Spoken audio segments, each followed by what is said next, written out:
Well, we're going to start the drive home with a problem over on southbound 65 over on the West Loop. It looks like the exit ramp to Rosa Parks Boulevard is blocked. So is the right lane and right shoulder by a disabled vehicle. Traffic every 10 minutes every morning on Super Talk 99.7 WTN.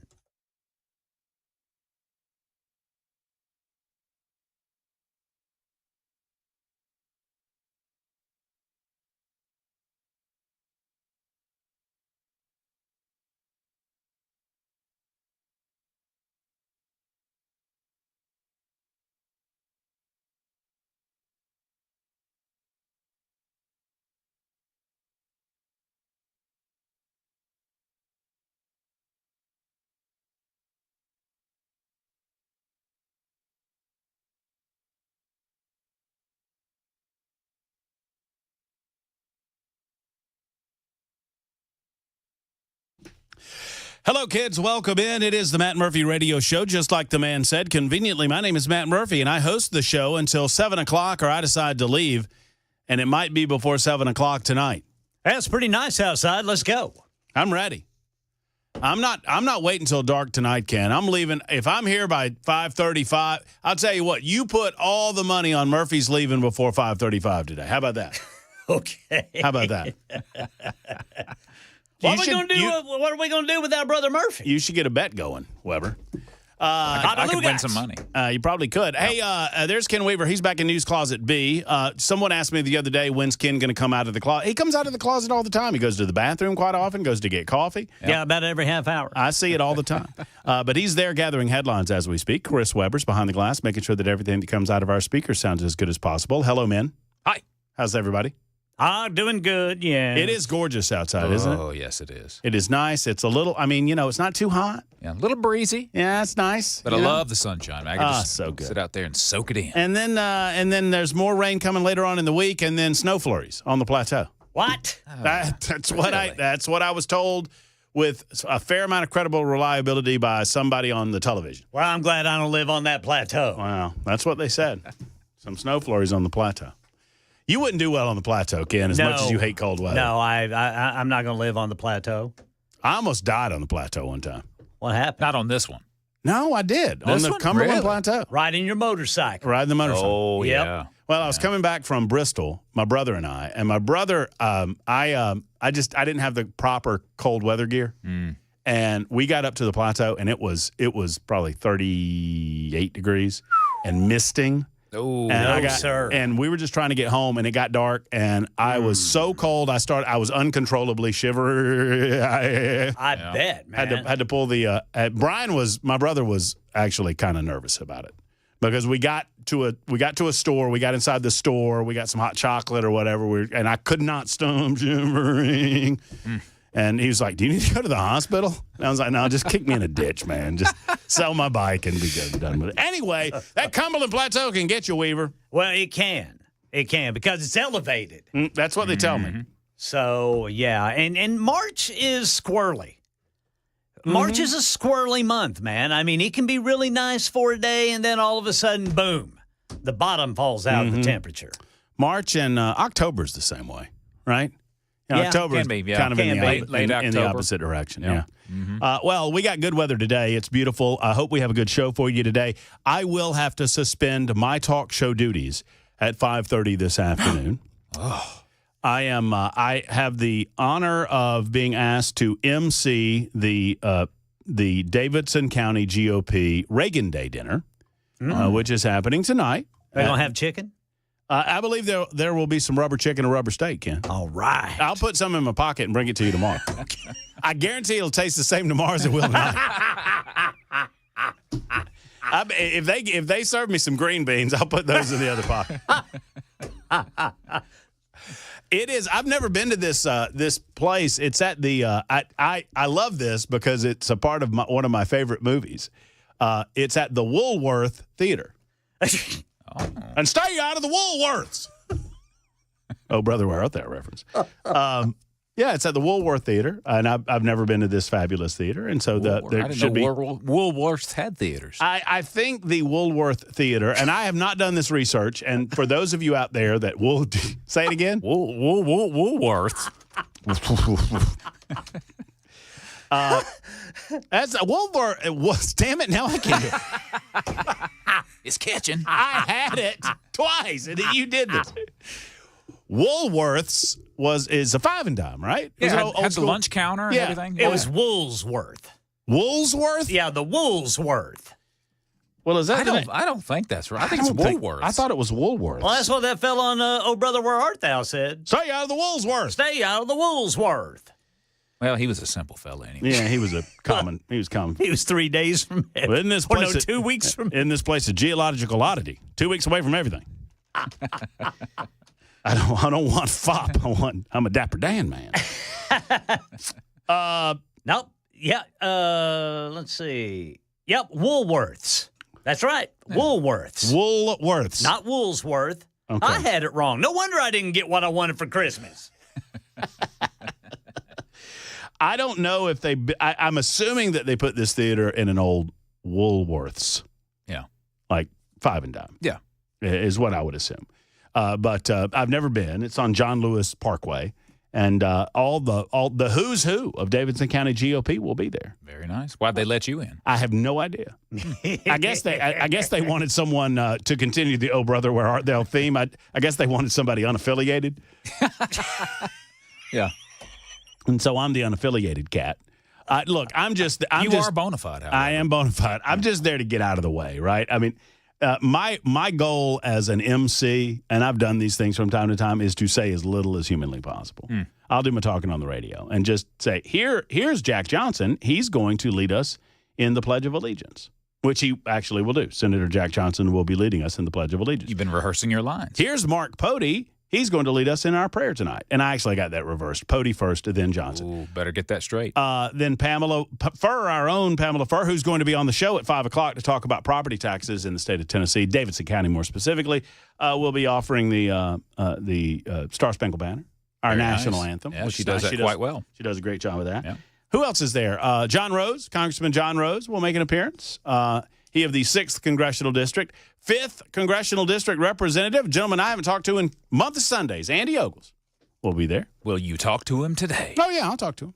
I'll say, hey, we'll be nice. Will he talk to you? Oh, I'm sure he will. Okay. I mean, I don't think there's any bad blood between Andy and I. don't know. I'm just... Except that he just decided to stop coming on the show again. And it happens from time to time. I just wanted to know what the FBI was doing with his phone. That's all. I think that's all water under the bridge now. I think they solved that. So Gave it back to him and everything. that's my understanding. I don't know. I tried to text him a couple months ago and he didn't text me back. So I don't know. Maybe the FBI still has it. Senator Marsha Blackburn will be there. She will be offering some remarks. And then who's the key? Clay Travis is the keynote speaker. Ah, Clay Travis used to stomp around this building. right didn't he? in this building, yeah. Were you here when Clay was here? Yes. I figured you would be.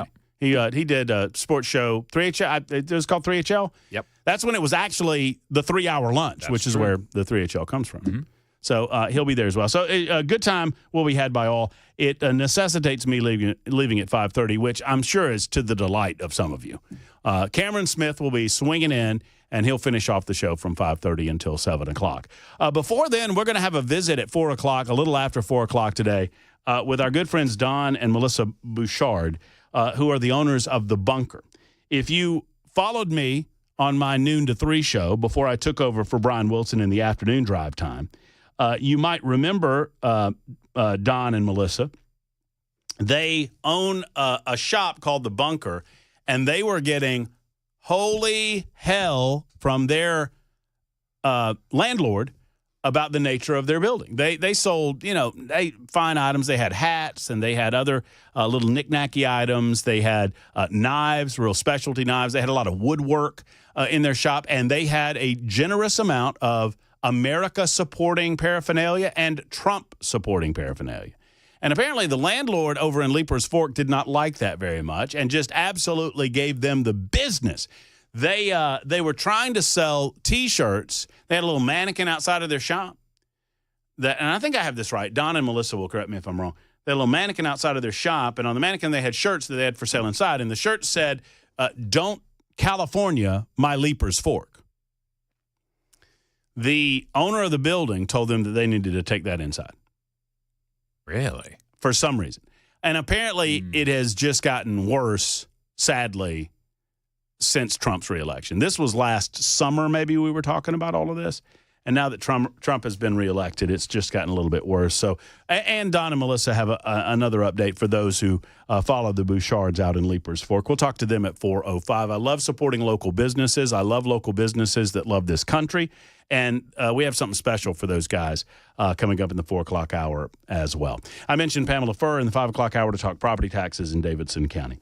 I want to clean up a couple of things. By the way, you're welcome to call, as always, 615-737-9986. We take all comers on the phone lines as well as the super text line. You're invited to follow us that way. You can listen to us on 99.7 FM. You can listen to us on any place that information, news, music, podcasts stream. We're there. You know, whether it's iHeart or Spotify or TuneIn, wherever it is, Super Talk's there. And if we're not there, tell us and we'll get there. We have our own app. You can download our app at your app store by typing in Super Talk 99.7 WTN. And then, of course, there's Talk TV. YouTube, Facebook, Twitter, Twitch on Talk TV. It is my understanding. I don't know exactly how much it costs to give us the old thumbs up, the like, and subscribe. Ken, how much does it cost to like and subscribe us? Absolutely nothing, boys. Yes. Absolutely nothing. Absolutely. Today only. And maybe tomorrow. And for the rest of the week. Absolutely nothing for now. Let's put it that way. Might cost you later. So better get that thumbs up in as you can. So I want to clean this up. We had, and I want to talk about it with homeschool parents, if I have any still listening to the show. Because apparently I'm being described in certain circles as anti-homeschool, which isn't true at all. But that's okay. That's, you know, it's a free country and people can mischaracterize. I talk for a living and I talk for 4 hours a day, and I am a free speech absolutist.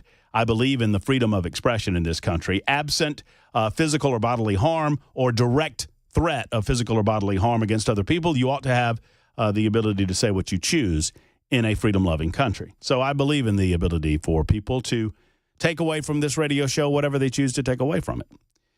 So I don't have any problem with that. But we had Brandon Lewis on, who is the owner, I guess, of Tennessee Conservative News.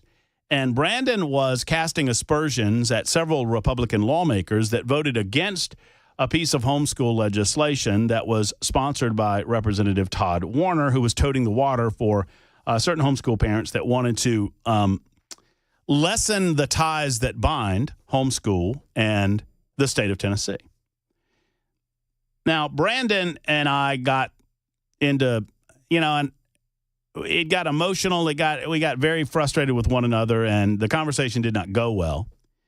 And I was trying to make the point that that you tie the state to parents and you tie the state to children, not for the parents that do well by their kids, but for the parents that don't. In other words, as conservatives, or in my case, as a libertarian, I believe that government serves best to that serves least and only when absolutely necessary. I stand by that. But that does not mean that we ought to undo any and all societal binding that we have with individual families and government. Toward that end, I do believe that there is a responsibility that parents have to make sure that their children get an education. And I think that's where we start. Do you believe that society should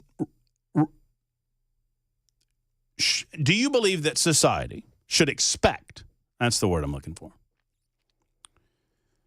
that parents will make sure that their kids get an education? Is that an appropriate expectation for society? And in this case, by society is represented by the elected individuals in government. Because without an enforcement mechanism, there is no expectation. And during the conversation with Brandon, I used an example of child abuse. We do not have laws on the books against abusing children because of good parents. We have laws on the books against abusing children because of bad parents. If no parent ever abused their children, there would be no reason to have a law on the books preventing child abuse. But it does happen. Thankfully, it is relatively rare, but it does happen. But why do we do that? Is that an appropriate societal expectation that we express through government? That we have an expectation that our fellow Tennesseans will not physically abuse or mentally abuse their children. I use it as an extreme example because I think that it can bring most of us to a place of understanding of where those connective tissues happen between a family and government, the governed and government. I believe that it is appropriate to have an expectation in our society that parents will make sure that their children get educated. And I further believe that the legislation that was being advocated by Brandon Lewis would destroy those tethers and eliminate that expectation. And I don't think that's a good idea. Now, reasonable people can disagree on this matter. This does not make us anti-homeschool, because I am not. I believe that you should have the opportunity to educate your children in a manner of your choosing, whether it's through a church-based or a religious-based school, a private education. If you want to go public education, that's fine too. Or perhaps homeschool is an appropriate option.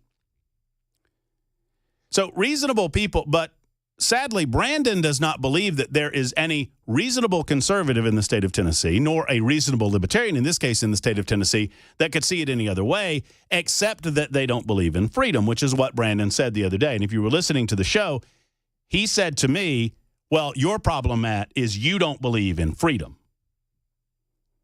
And I admit, and perhaps it's a failure of mine, that pissed me off.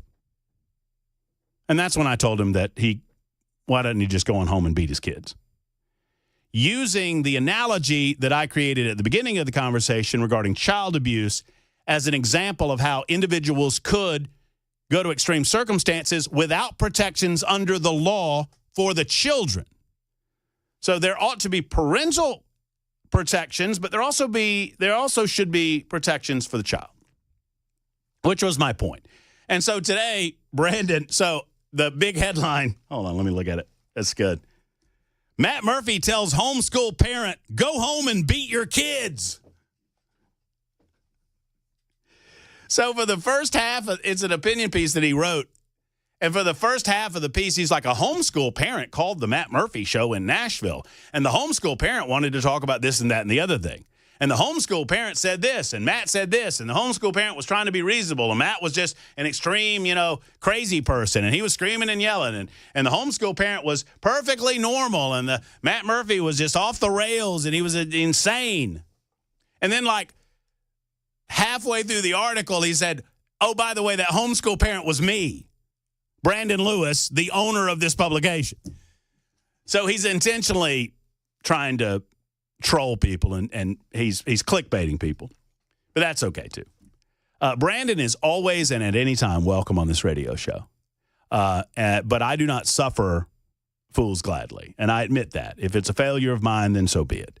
I'll try to be reasonable with you when I tell you that you're welcome to call about this subject, because I do believe in those tethers, and I don't think there's anything wrong with that. That is what binds us together as a society and makes us all better together. 615-737-9986. If you'd like to get in, it's 24 after the hour.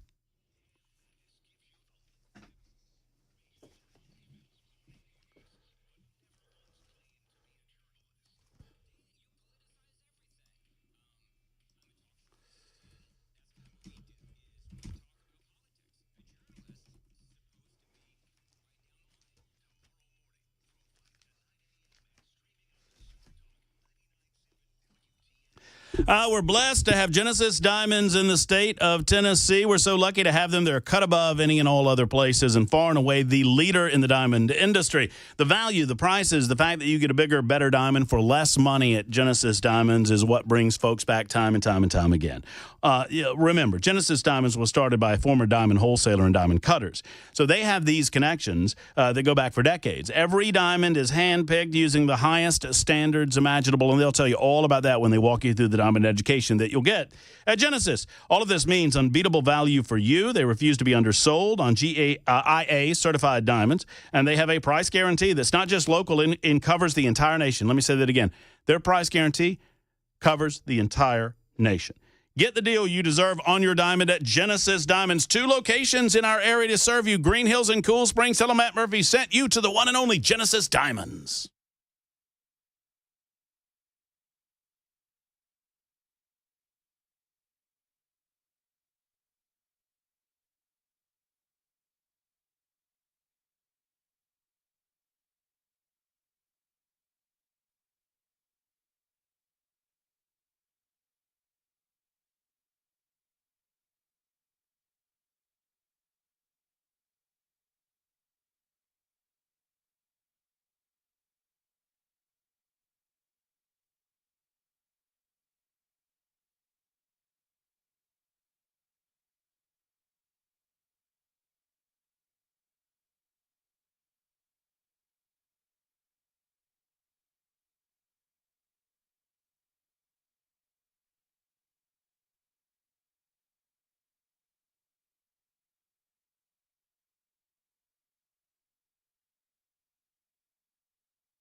Did you know you're overpaying for your health and wellness products?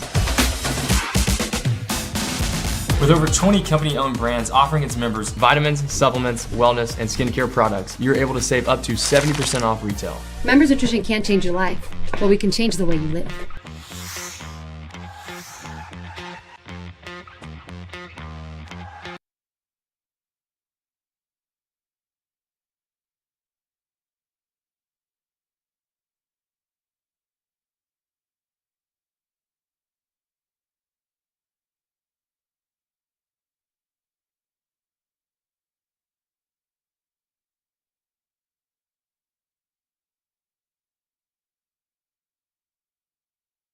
A bill that raises the cap on interest certain lenders can charge Tennesseans is headed to the governor's desk. I'll tell you about that and more coming up at 3:30 on Super Talk 99.7 WTN.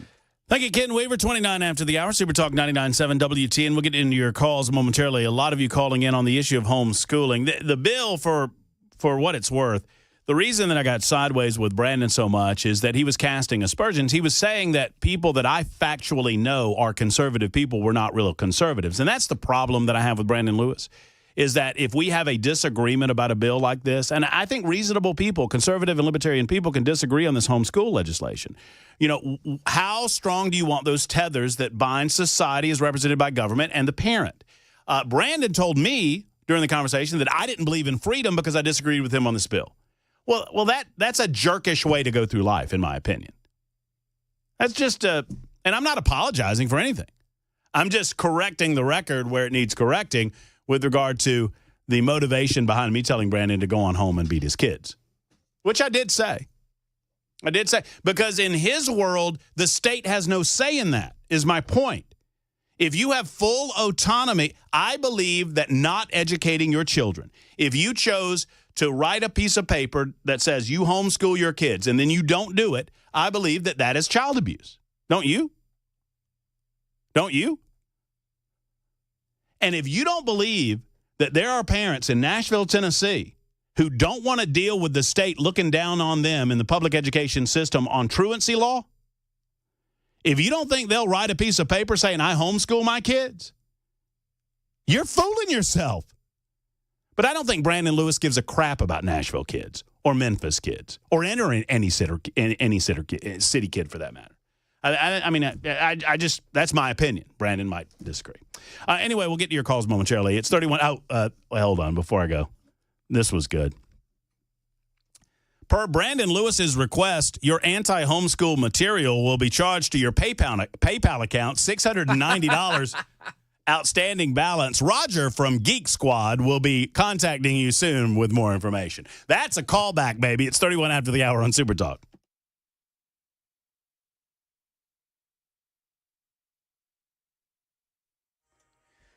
I'm Ken Weaver with your top stories. Got the full forecast coming up in 5 minutes. Well, state lawmakers sending a bill to Governor Lee that raises the amount of interest certain lending companies can charge.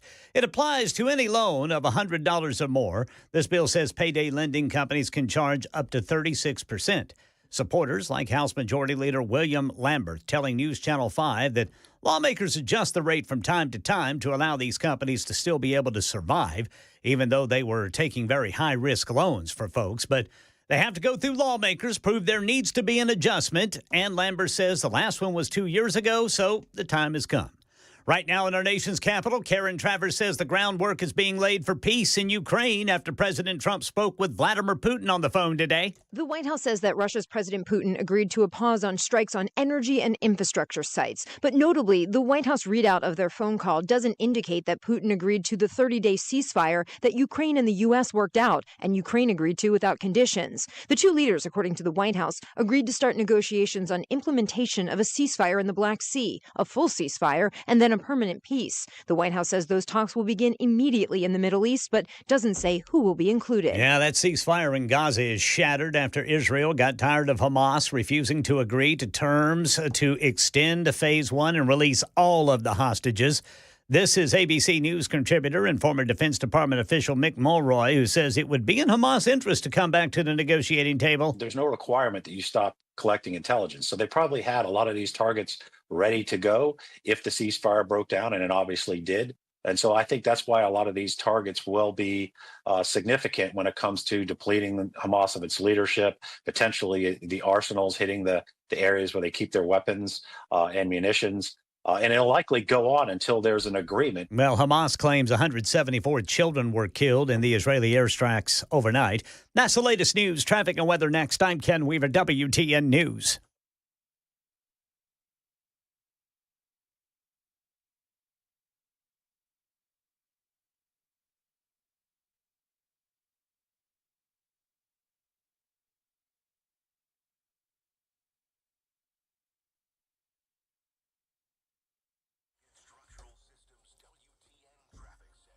All right, got a crash reported 65 northbound after Rosa Parks Boulevard. And if you're on your way to Goodlettsville, the left lane is blocked. Vietnam Veterans Boulevard eastbound right after Conference Drive. You got a crash there involving multiple vehicles. Over at the Eastern Split, police reporting a crash 40 westbound.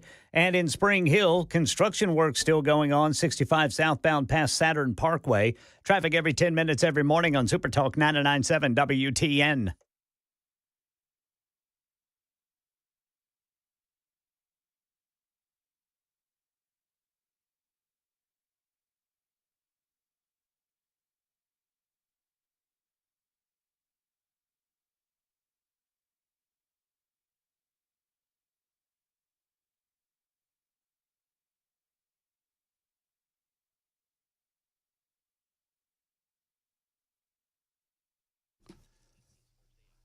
Have you noticed the signs of your floors or windows sticking, your doors sticking, I should say, your floors sagging? Have you noticed anything that seems out of sorts or unusual in your home in terms of foundation or waterproofing? If that's the case, friends, there's only one person to call. There's only one company to call, and that is USS. USS understands how to solve your problem without adding to it. They understand how to give you peace of mind tonight. Their free consultation will walk you through exactly what they can do for you and your home. All it takes is a simple telephone call to begin that process. One of their qualified folks will come out and examine what's going on, door sticking, wall sticking, if you have the cracks in your mortar joints, or perhaps you're noticing a musty or moldy smell. USS is United Structural Systems. For foundation repair, they'll handle it. For waterproofing, they'll handle it. For concrete leveling, they've got you covered. USS, their quality is in the 30,000, almost 30,000 satisfied customers over the last 30 years. That's what it's all about, friends. USSTN.com, that's USSTN.com. Call 615-488-7855, 488-7855 for USS.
All right, Super Talk 99.7 WTN.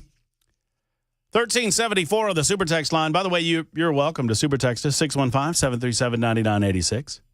615-737-9986, either via phone or Super Text. 1374 says, I'm on the Putnam County school system, or in the Putnam County school system here in Tennessee, and I can assure you that we have many people who sign up as being homeschooled just to avoid having to take their kids to school. And then guess who's responsible for getting those kids caught up when they finally return to the system? You know, I understand that. 0152, who's taking over at 5:30, just curious. Cameron Smith will be here, he of the Tennessean. Get into a little Cameron corner there for a minute. 2528, maybe I missed it. He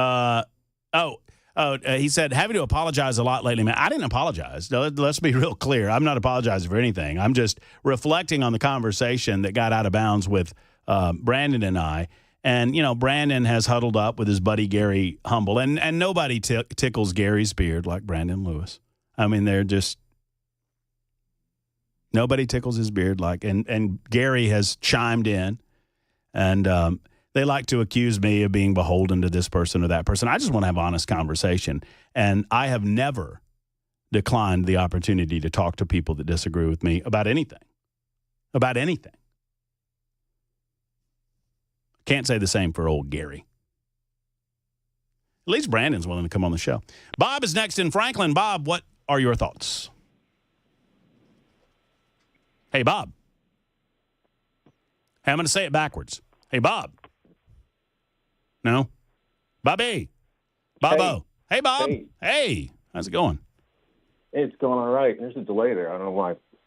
But I listened to your interview with Brandon. I cracked up there towards the end. It was a little extreme, but having homeschooled myself and still kind of engaged in the homeschool community, I can tell you certainly that there are parents that aren't educating their kids to the extent they could. Now, I don't think that's done necessarily with intent, but it's really more about priority. And, homeschooling a kid is, I won't say easier, but it's a shorter day. You can get a day done in 3 or 4 hours. So I think parents sometimes look at that and say, oh, well, let's go to the zoo or let's go here, and they're missing out on math. And it turns out that my wife has ended up tutoring some of these kids who are 2-3 years behind on math because parents are choosing to do other things. So I just wanted to comment. That's my 2 cents. Bob, thank you for the comment. I appreciate it very much. I think the homeschool community is typically far more engaged in their child's education than, certainly the average parent that sends their kids to public school. And that's not saying that parents that send their kids to public school are bad parents. On average. I just don't know. My original point when we had the conversation with Mr. Lewis was, what problem are we fixing? And he really couldn't explain that to me. This legislation, which would untether homeschool parents from any sort of attendance requirements, truancy requirements, would untether homeschool parents from testing requirements. And I don't think those tethers are binding up homeschoolers at this point. And maybe I'm wrong. And if I'm wrong, please give me a call and let me know. I don't understand what's wrong with homeschooling as it exists right now in the state of Tennessee and what we're trying to accomplish. I know the negative that could come from this legislation, which I've expressed to you. And I know the basic concepts of protecting the rights of the children in addition to protecting the rights of the parents as parents of the children.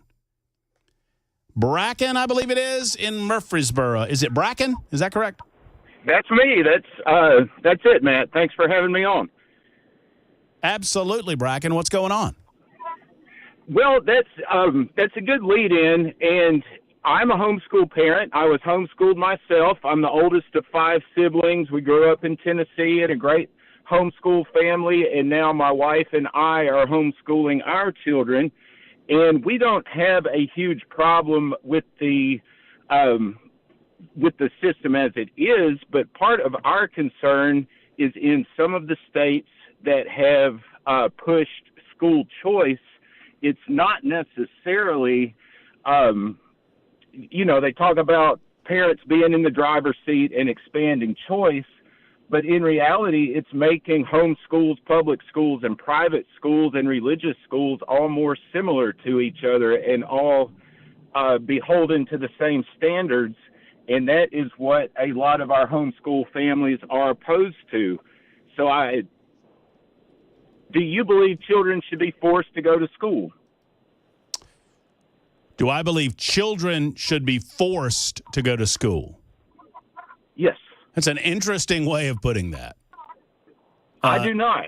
I do not. It's very important to me that my children are educated. What 6-year-old? So the nature of the question, though, Bracken, indicates that the child is making that decision. What 6-year-old child is making that decision for themselves? And do you believe a 6-year-old child has the maturity, emotional or otherwise, to make that sort of decision? I do not, by the way. It should be the parents' decision. Okay, so then why are you? But you said what? Should children be forced? Well, embedded in that is the idea that the child's making the decision. So what you're really asking is, should parents be forced to educate their children? What's your answer to that? Yes. I believe if a parent denies a child some basic educational opportunities at 6 or 7 or 8 years old, that's child abuse, Bracken. do you get to decide what education is, or does Well, the I mean, state you know, government, or does the Board of Education, or does the parent? So if you want a society where we have a bunch of illiterate rubes running around, that's fine.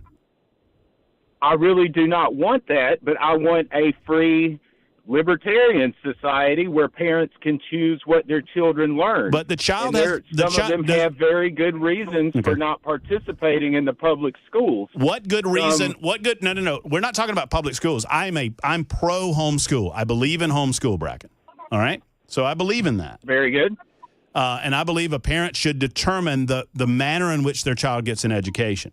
But what you asked was, should a parent be made to educate their child at all? And you say no. And I'm asking you, is that not a denial of some basic rights for the child? Have you heard of self-directed learning? Okay, so let's reverse back to the direct question I asked you. Is that not a basic violation of does the child not have rights too? The child certainly has rights. There's a method of learning called self-directed learning, which is a very free-range approach where the child gets to select the courses of study that interest them. And I would argue that some of those children turn out better than some who go through the public school system, that there are some who are handed a high school diploma who can barely put a sentence together. And I'm not arguing homeschooling with you, and I'm not arguing that private education is far superior. Public education is garbage, Bracken. Okay, garbage for the most part. Then why would we want to make homeschool adhere to those public school standards? No one's making no. What there are some basic societal expectations that have been set up. No one is asking homeschoolers to adhere to public education standards. I mean, do you homeschool currently? We do. What issues do you have with homeschooling that you feel like are denying you basic rights or freedoms? As I said, with the current system, I don't have a huge problem with it. Well, then what are we arguing? Then Bracken, what are we arguing about? Why is the state government and people who claim to be of a libertarian mindset so opposed to putting protections in place for homeschool parents? But I asked you a direct question. I said, what are your issues currently? And you said you don't have any issues currently. So I'm asking, what problems are we trying to fix? I can tell you. Okay, for example, the Board of Education, the State Board of Education, an appointed, unelected board, has the ability to promulgate rules regarding education. And they just, a couple of years ago, they just decided that, no, a homeschool day should not be 4 hours long. It should be 6 hours long. Okay, who's going to enforce that? Nobody. What good does that do? I mean, nobody's going to. Ideas so let's back. What I'm trying to do is back up to a place where you and I can agree. And you started, and I'm just trying to figure out where we agree, and then we can talk about maybe some of the minutia of the home. And I'm pro homeschooler. I promise you, I am, Bracken. My point is this: do we expect a society in the United States of America that creates a basic expectation that parents are going to afford educational opportunities to their 6, 7, 8, 9-year-old children? Or do we want a society where there is no parental expectation and there is no mechanism by which we enforce that? I'm not certain that the state government's expectations, standards, tests, and rules. I didn't say anything about the state. Better than those of the parent. I didn't say anything about the state. I said I'm talking about society, Bracken. I'm talking about your child's rights. There are parents that would just not educate their kids. What happens to those kids, man? Just think about the reality of this. What happens if I have kids and I just decide not to educate my child, and we've got a 15-year-old that is illiterate, that cannot read or write? What happens in society when those children begin to grow up? It seems like a lot of them are coming out of the public schools. We can agree that, yes, we want our children to be educated. We want our, young boys and girls to have a wide range of experiences, of knowledge, of love, of a nurturing environment. But who gets to decide what one family must teach their child?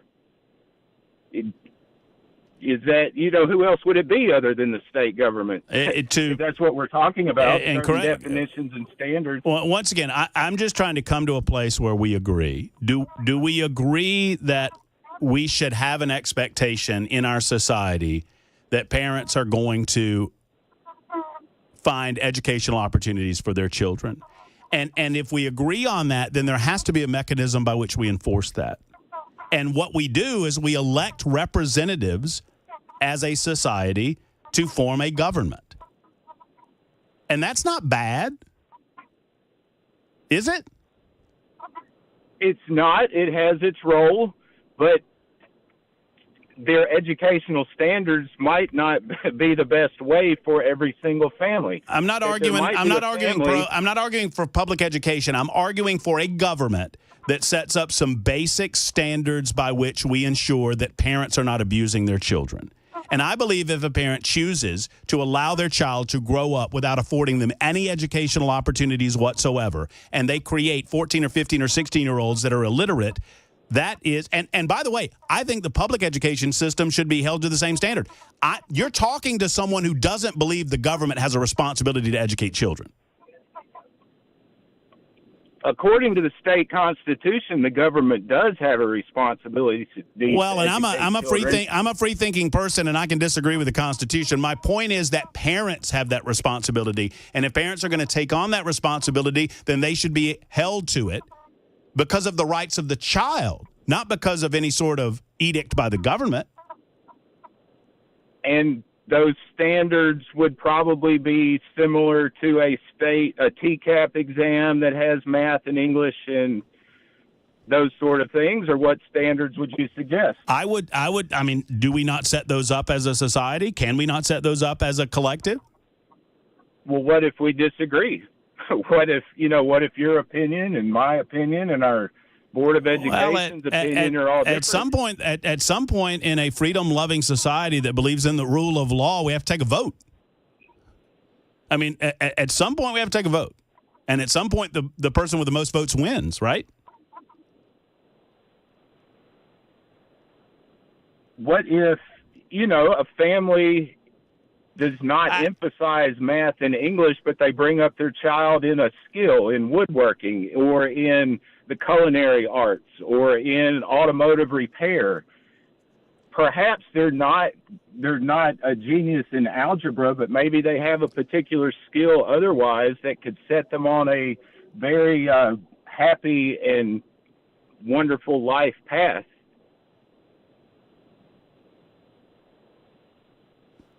That sounds great, Bracken. That sounds great. Can they read? Can those kids perform basic math? I mean, there's certain. I'm not talking about public schools. Public schools suck, Brandon. We've established that. But I've given you a lot of time. I'm gonna move on. I appreciate the call, and we started the call by you saying that children shouldn't be forced to get an education, and that's where we ended. I think it's constructive, and I appreciate the telephone calls. 53 after the hour on Super Talk.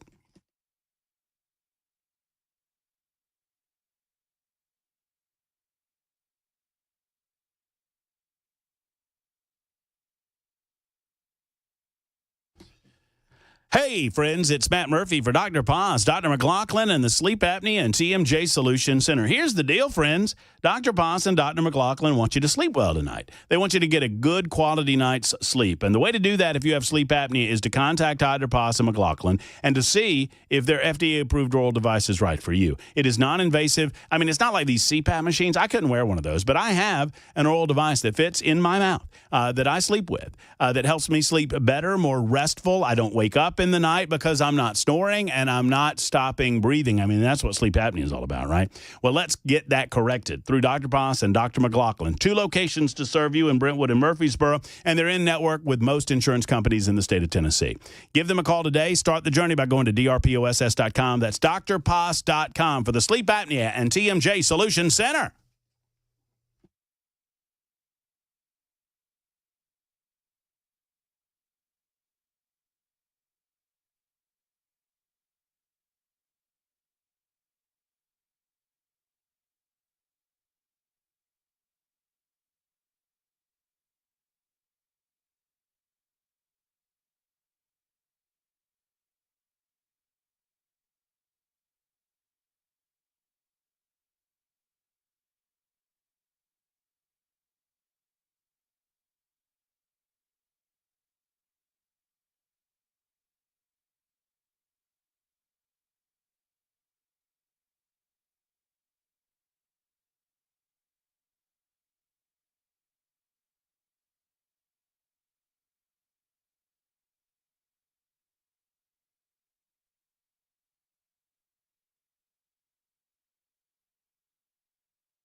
4 o'clock on the dot. I'm Ken Weaver with your top stories. We've got the full forecast and traffic coming up in 5 minutes.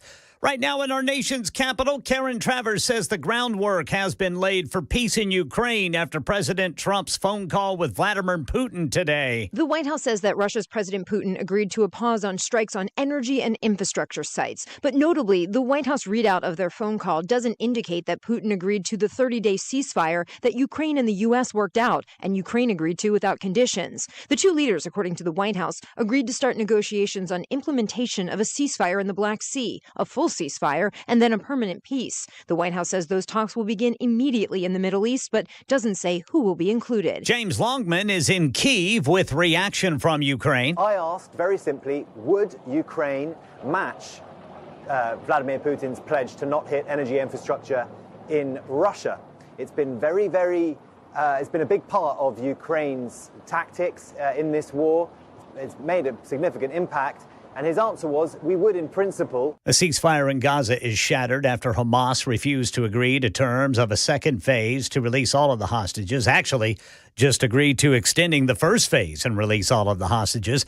ABC News contributor and former Defense Department official Mick Mulroy says it would be in Hamas's interest to come back to the negotiating table after what happened overnight, more Israeli airstrikes. Doesn't seem that Hamas cares too much about the plight of the Palestinian people in Gaza. At least it hasn't shown, in my mind, any concern to date. They brought this on Gaza, but that they have to pressure them directly. If they start feeling that they are on the verge of collapse and the leadership is going to be completely decimated, or they're going to lose all of their capacity to hide themselves in tunnels, that's when they're going to come to the table and try to do something. Here in Middle Tennessee, a bill is headed to Governor Lee's desk that raises the cap on the amount of interest certain lenders can charge. News Channel 5 says it allows payday lenders charge up to 36% on anything over $100.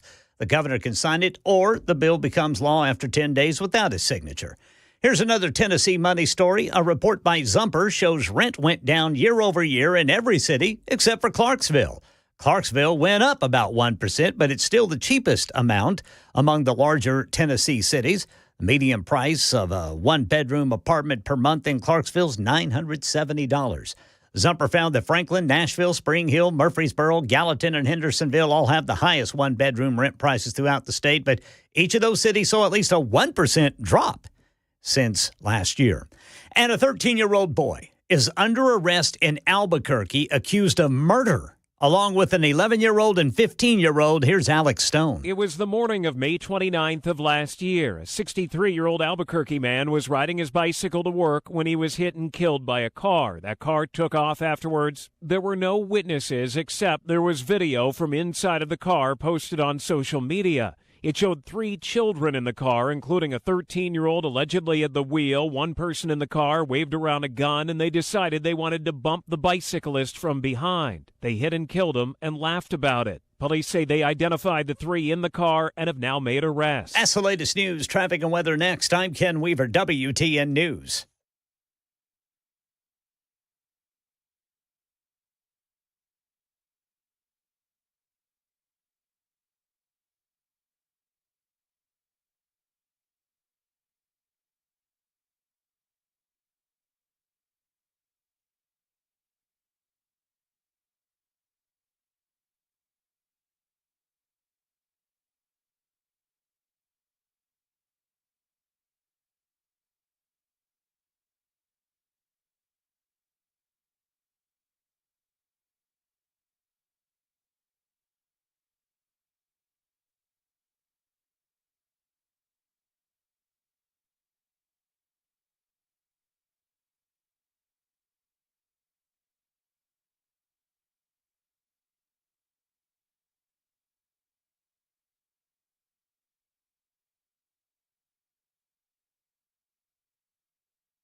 All right. Police reporting a crash blocking the left lane on the way to Goodlettsville. This is going to be Vietnam Veterans Boulevard. That's eastbound after Conference Drive.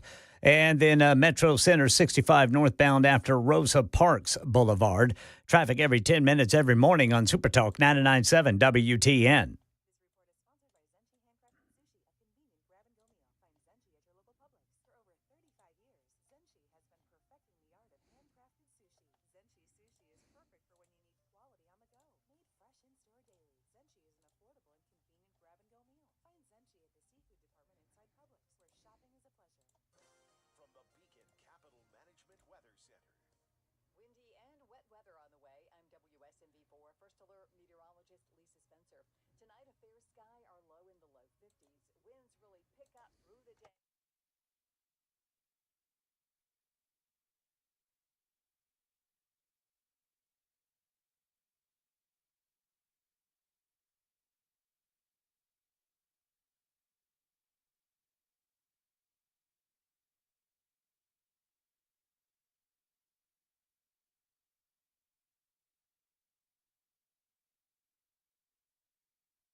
All right, here we are. Here we go. For those of you holding on the homeschool front, perhaps we'll get back to you in the. I'm just being honest with you, Caleb and whomever else is there.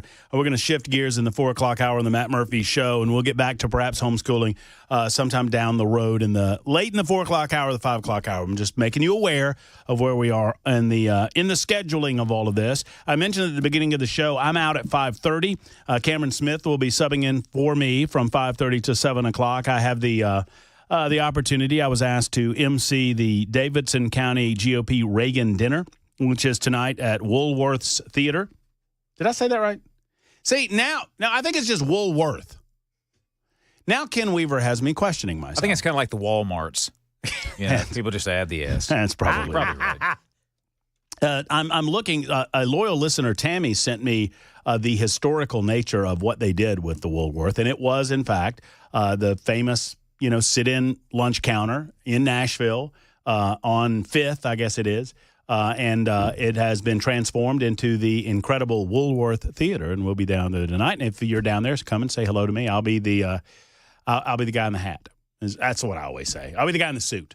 How about that? Not this suit. Oh, okay. An actual thing. So anyway, we got that going on at 5:30. Pamela Fur coming up, the redheaded stranger at 5 o'clock to talk property taxes in Davidson County. And now we have a couple of special guests with us in studio. You might recall we had a great conversation. I became aware of the Bouchards and the bunker, I guess via email or just some level of communication. I can't really remember, but when I met Don and Melissa and had conversations with them, I could not believe their experience in the beautiful state of Tennessee. Particularly in Leaper's Fork. And this is not a reflection on all of Leaper's Fork, and I know Don and Melissa will tell you the same thing, but what it is just an amazing example of how people have lost their ever-loving minds when it comes to politics, especially when it comes to business. The Bunker is a wonderful business in Leaper's Fork, and it is owned and operated by Don and Melissa Bouchard, and they join us in studio to talk about the latest. What is going on, guys? How are you, Don? I'm good. How are you, Matt? I'm doing well. Miss Melissa, how are you? I'm doing good. That's Thank excellent. you for having us back on. Well, it's good to have a follow-up, right? I mean, and hopefully a lot of folks came out and said hello to you and supported what you guys do. They did, and I want to say thank you to everybody that came out. The response was unbelievable. We had people drive to our store from all over, from listening to your store to participate and support us, and so we just really appreciate all of that. Don, catch people up that maybe missed our first conversation. A little bit of the backstory is that you opened up a shop in Leaper's Fork. When did you open up the Bunker? So we opened up in 2022, a couple years after the pandemic. Quick version is Melissa had a surgery back in 2021, and it was kind of her dream to open a little shop out in Leaper's Fork. We did that in 2022, made our dream come true. The experience was absolutely amazing. We had a great time opening it. Just had some unfortunate things happen on the way of doing that. I think probably the first thing that happened, I was asked prior to doing some of the remodeling if we were going to open a Trump store because that had a lot of people worried in town. And I said, well, the name of it's not going to be Trump, but yeah, we are going to have Trump stuff there. And the gentleman actually told me, the landlord said, well, I told him you were smarter than that. His words. So, Smarter than that. Smarter than that. So I just, what are you going to do? Weird. Well, after you sign the lease, Buy all the merchandise. Buy all the merchandise. What are you going to do? So we tried to be good about what we put out at first, and then gradually, had some, started putting some other stuff out. We didn't even put Trump stuff out at the beginning outside, but the first thing that started all this was we put a shirt out that said, "Don't California my Leaper's Fork." Pretty simple, you would think. Yeah, it just really created such an uproar amongst our neighbors because we share the building with, I think, 4 other businesses. Mm-hmm. And it just, complaints and problems over a black and white T-shirt. So that was really the first thing that started it. And it just seemed that it did not stop. And it was anything to do with religion, anything to do with politics. They wanted everything apolitical, is what they say.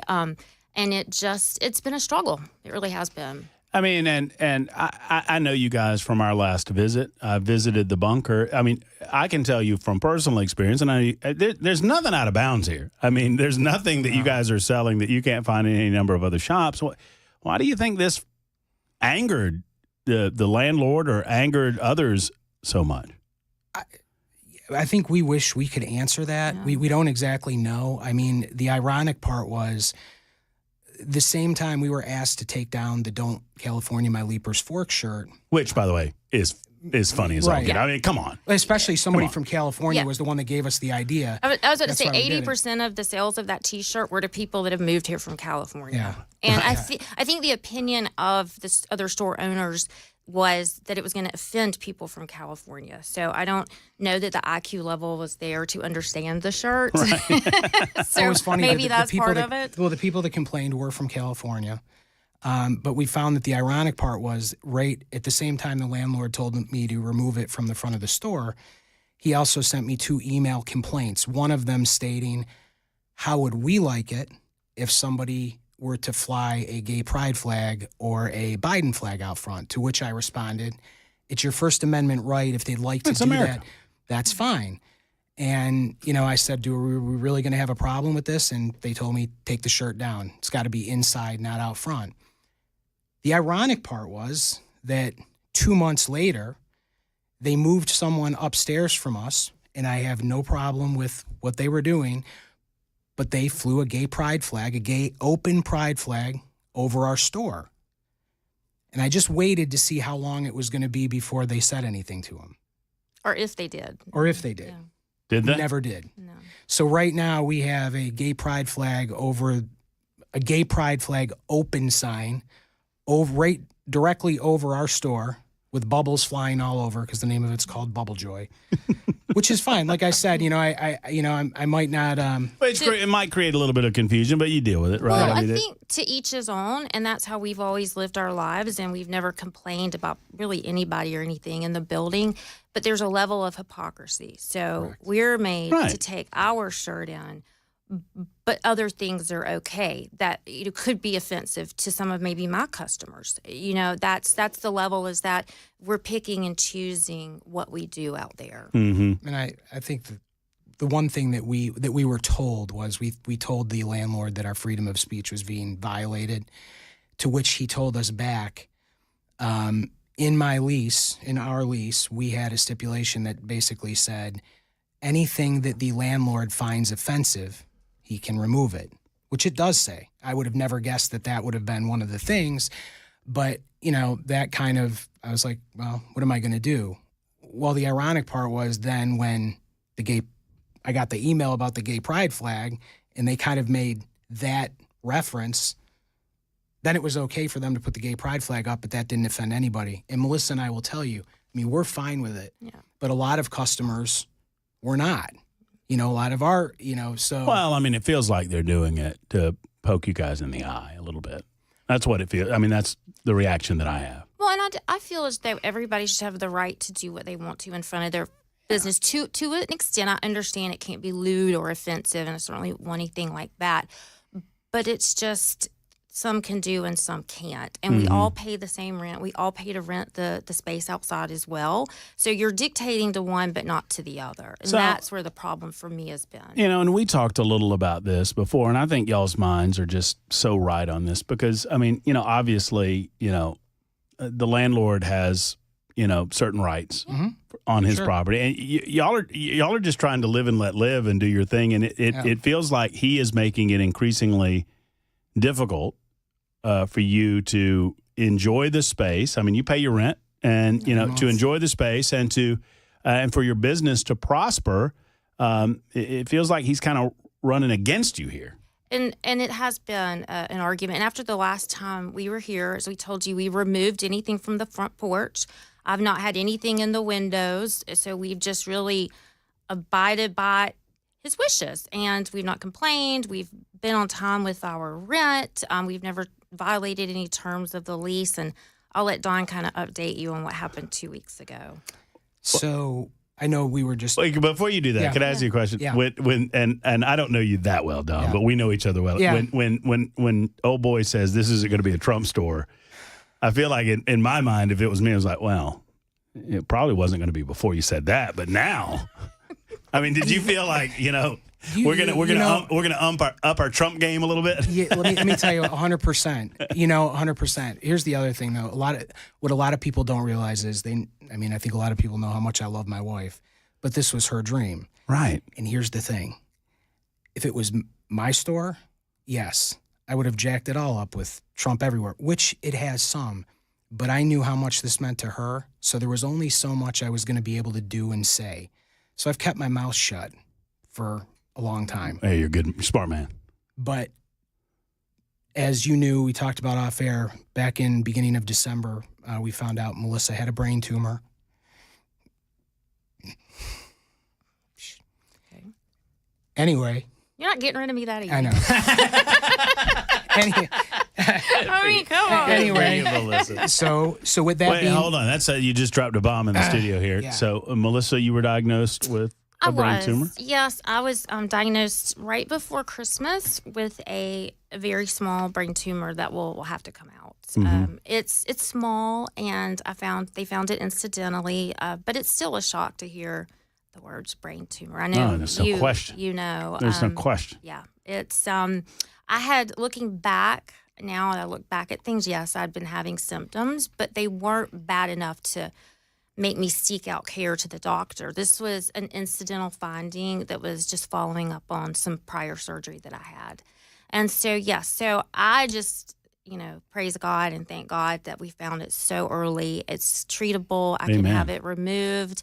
And I'm just, very, very grateful because had I not had the previous surgery, we wouldn't have found this until it was really large. Right. So, because I'm not having major symptoms. So, wow. Yeah. So it's been a lot to process, but I'm going to be okay. Yeah. All right, Don. That's got to reset things. Yeah. In a big way, right? So after that happened, we made it through the holiday. Because it was around the holiday, there was a lot of, we had to see specialists and stuff like that before we actually knew what was going on. So come the past couple of months, we had done some renovations and we were going to do some more, but we had to take a couple weeks where we could go see these specialists. So I put a sign up on the door. I just didn't want anybody to know really what was obviously going on. Yeah. That we were going to be closed for renovations for it was about 2.5, 3 weeks. The morning after I posted the sign, I got a text at 8 a.m. on a Sunday morning telling me that the landlord was reaching out to me to let me know that they decided to go in a different direction with the building, and within the next 3 to 4 months that we'd be getting our 60-day notice. So at that point, a couple of things came into my mind. It's vague. Yeah. Very vague. Well, here's the thing. We've noticed ever since Trump won, it's just been different over there. I want to pause, and I don't want to get too far away. I mean, the brain tumor thing is it's just on my heart. But has it been? When did Leaper's Fork become? Is it liberal over there? So, I'm gonna say this. I don't straight up. Yes. I'm going to tell you, It's this definitely turned that way. And this is, I think we can speak for both of us, and we've talked to a number of people that have been there for years. Like, just to give you an idea, the gentleman that we bought our first piece of property out there, who we already loved it, but who explained to us what it was like out there. And, all these other, he had been there 20, 25 years. His wife was the one who basically set up all the parades, all their big Christmas parades that's so popular. Well, they're gone. They moved to Chattanooga. Mm-hmm. Basically, the dictator that runs the town, the billionaire who runs the town. He's the guy that owns your place? No. The different different guy? Okay. Different one, but falls in line with, and again, I'm not saying he hasn't done some good things out there, but you can't do good things and then be a dictator and structure everything.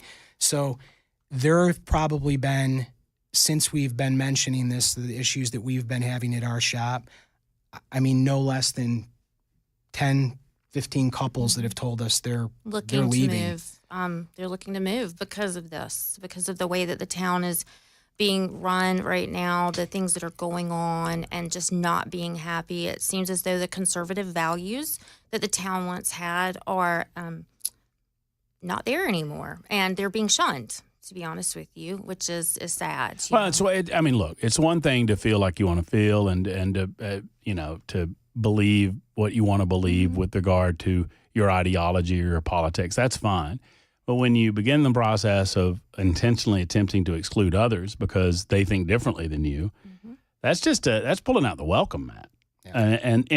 And I believe a town should be welcoming to all people, and we can let we ought to be able to, go have a bologna sandwich at Fox and Lock and not have to worry about it that much, and let the Bouchards run their shop and sell the things that they want to sell, and we can sell the things we want to sell. You know what's funny is that my prior background was in medical sales for years, and I worked with all kinds of businesses. And one of the biggest things I would always tell people is just focus on your business and don't focus on everybody else in the competition. And that's what they need to do out there, is focus on their own business and make your own business healthy, make your own business good. Don't focus so much on mine. And that's unfortunately what happened. Yeah. The focus became how to get us out, what we were carrying. No, you're fine. I was just looking at the clock here. Don and Melissa are with us. They'll be here for just a few more minutes, 23 minutes after the hour. We'll continue the conversation about their business, and we kind of paused when you said that they were telling you, in the next 3 or 4 months. So we'll kind of pick it up from there on Super Talk 99.7 WTN.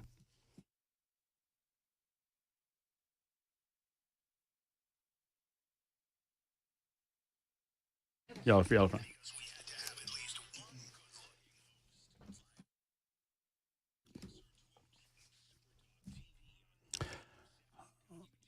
I've put an official complaint in on that good-looking host promo, and I've gotten no response. I feel like the Bouchards with their landlord here. Anyway, Tennessee Men's Clinic, let's talk about these guys for a minute. Look, I understand that it's a personal conversation, but gentlemen, half the men listening to me at some point in their life are going to experience something they're going to experience some aspect of their lowered testosterone, because it's a natural thing that your testosterone gets lower over the course of your life. And it gets to a certain point, it begins affecting your energy level. And yes, gentlemen, it can affect performance in the bedroom. That's the nicest way that I can put it. You know what I'm talking about. If you've experienced this at all, there is a fix. There is a solution. It's called Tennessee Men's Clinic. Go and get checked out by one of their qualified professional urologists. They are professional and discreet.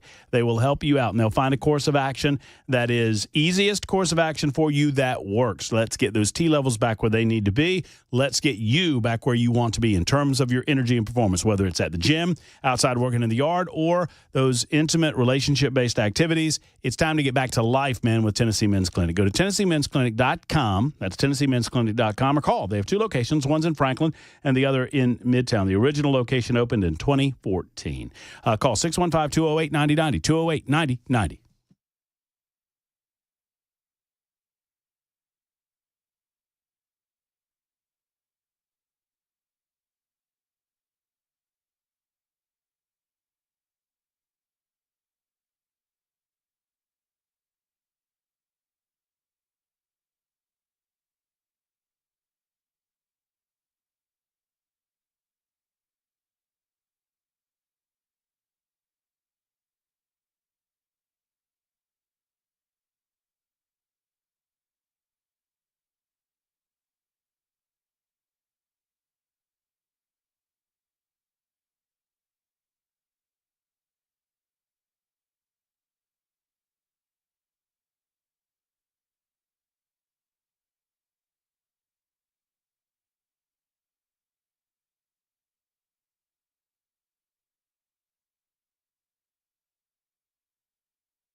Weather can change in an instant, and you need to be prepared for any outcome. That's why Generator Supercenter of Nashville will help keep your family safe and connected. We make buying a backup generator simple and easy, with financing options available, free in-home estimate, turnkey installations, no worry warranty, and most importantly, the monitoring and service of your fully installed generator. Come see us at our location in Nashville or visit us online. Generator Supercenter of Nashville. We serve all Middle Tennessee.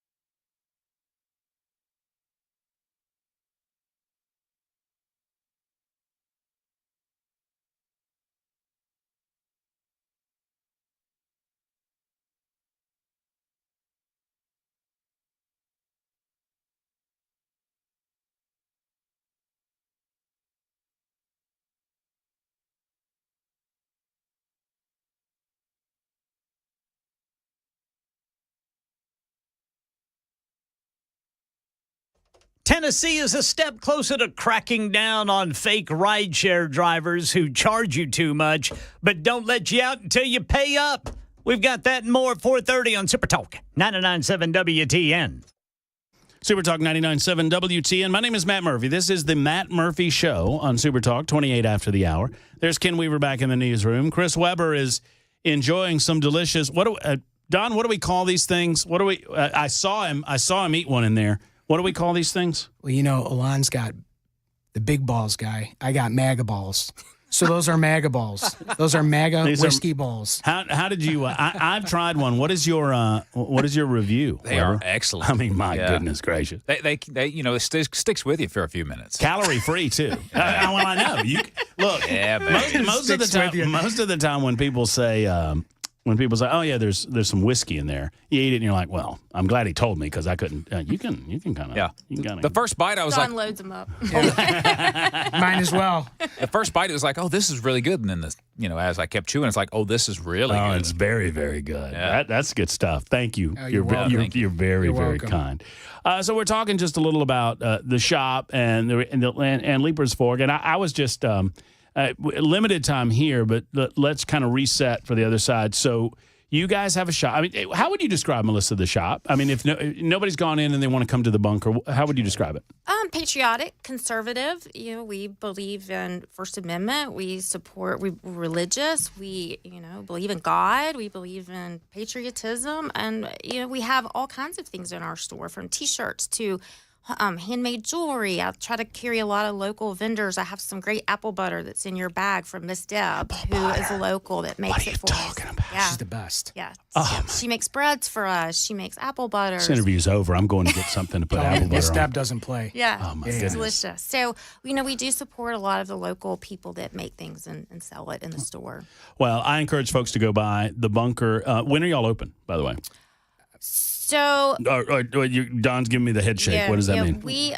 We're not reopening, and so you're done. No, we are going to be done, Aww. and we are moving everything online. So we are moving everything online. I'll let kind of Don go into that. Well, that's I'm sad for that. Yeah, we're closing. Well, it's kind of hard to buy inventory when they tell you, within the next 3 to 4 months, you're going to have 60 days. Right. So how do you work that? How do you stock your shop? Yeah. Correct. I mean, they kind of put you in a bind. So that's too bad. Well, they.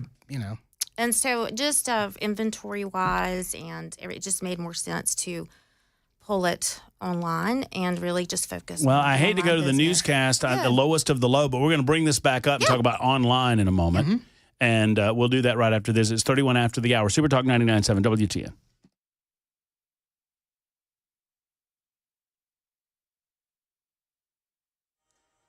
I'm Ken Weaver with your top stories. Full forecast and traffic in 5 minutes. Right now in Tennessee, Channel 4 says lawmakers are sending a bill to Governor Lee for his signature that increases the punishment for people pretending to be rideshare drivers. Supporters say there's been an increase in the number of people posing as Uber, Lyft, or cab drivers who charge exorbitant fees and then they don't let people out until they pay up. This bill says anyone convicted of that gets up to 6 months in jail and fines. President Trump spoke today with Russian President Vladimir Putin on the ongoing negotiations with Ukraine. ABC News White House correspondent Karen Travers has details. President Trump called his phone call with Russian President Putin very good and productive. The president posting on social media that the two leaders agreed to what he says is an immediate pause on strikes on energy and infrastructure sites, with an understanding that they'll work quickly to have a complete ceasefire. A White House readout of the Trump-Putin phone call did not indicate any commitment from Russia to the 30-day truce accepted by Ukraine last week. Meanwhile, in Gaza, Israel has relaunched airstrikes because Hamas refused to agree to the terms of releasing the remaining hostages and extending phase one of the original ceasefire deal. That held for about 2 months, but today, Israel relaunching those airstrikes. Benjamin Netanyahu saying it's just the beginning. Hamas claiming hundreds were killed, including 174 children. Chief Justice John Roberts pushing back at President Trump's suggestion that federal Judge James Boasberg be impeached for blocking deportation flights. In an extraordinary move for the Chief Justice of the United States, John Roberts has issued a 2-sentence public statement pushing back against the president, who earlier called for the Chief Judge of the federal district court here to be impeached. Roberts responded, "For more than 2 centuries, it has been established that impeachment is not an appropriate response to a disagreement concerning a judicial decision." Roberts says that's what the normal appellate review process is for. That's the latest news, traffic, and weather next. I'm Ken Weaver, WTN News.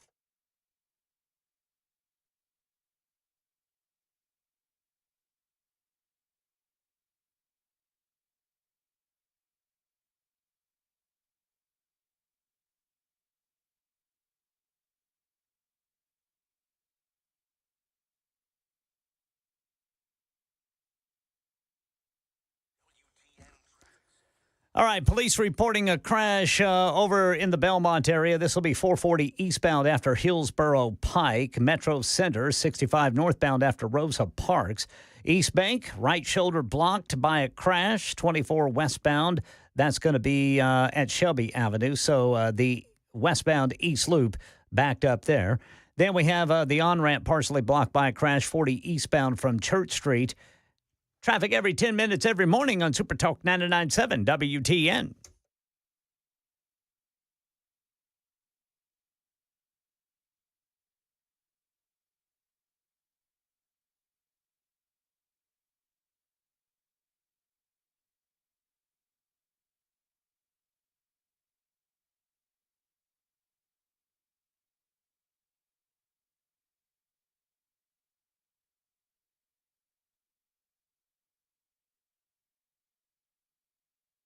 You know, you protect the family with, your Second Amendment rights. You protect your property with the said same. You do all of that. But what's protecting those guns? I would encourage you to go to Nashville Safe House and get a beautiful safe from Mark and his team to protect that which protects your property from theft or fire. You know, sad to say, but if you live in and around the metro Nashville area, crime is up. I mean, it is. The reality is we're not here to scare you, but the possibility of getting your car broken into exists. The possibility of getting your house broken into exists. And if that happens, where are your valuables? Are they in a safe where they cannot be gotten to or not? Sadly, fire happens as well. Nashville Safe House understands this. That's why they have a safe for everybody. I mean, from Browning to Fort Knox, I mean, every brand imaginable. You walk through, it's like a safe maze, right? They have 200 on the showroom floor, 200 safes on the showroom floor, and then another almost 400 in their warehouses. They have something for everybody, and a professional will deliver your safe. Don't let a third party deliver your safe. They don't know who these people are. Let an employee of Nashville Safe House deliver your safe to you. As always, gun safes are sales tax free at Nashville Safe House. Go to NashvilleSafeHouse.com and tell them Matt Murphy sent you to 4th Avenue South to the Safe House.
All right, we're talking to Don and Melissa Bouchard, owners of The Bunker out in Leapers Fork.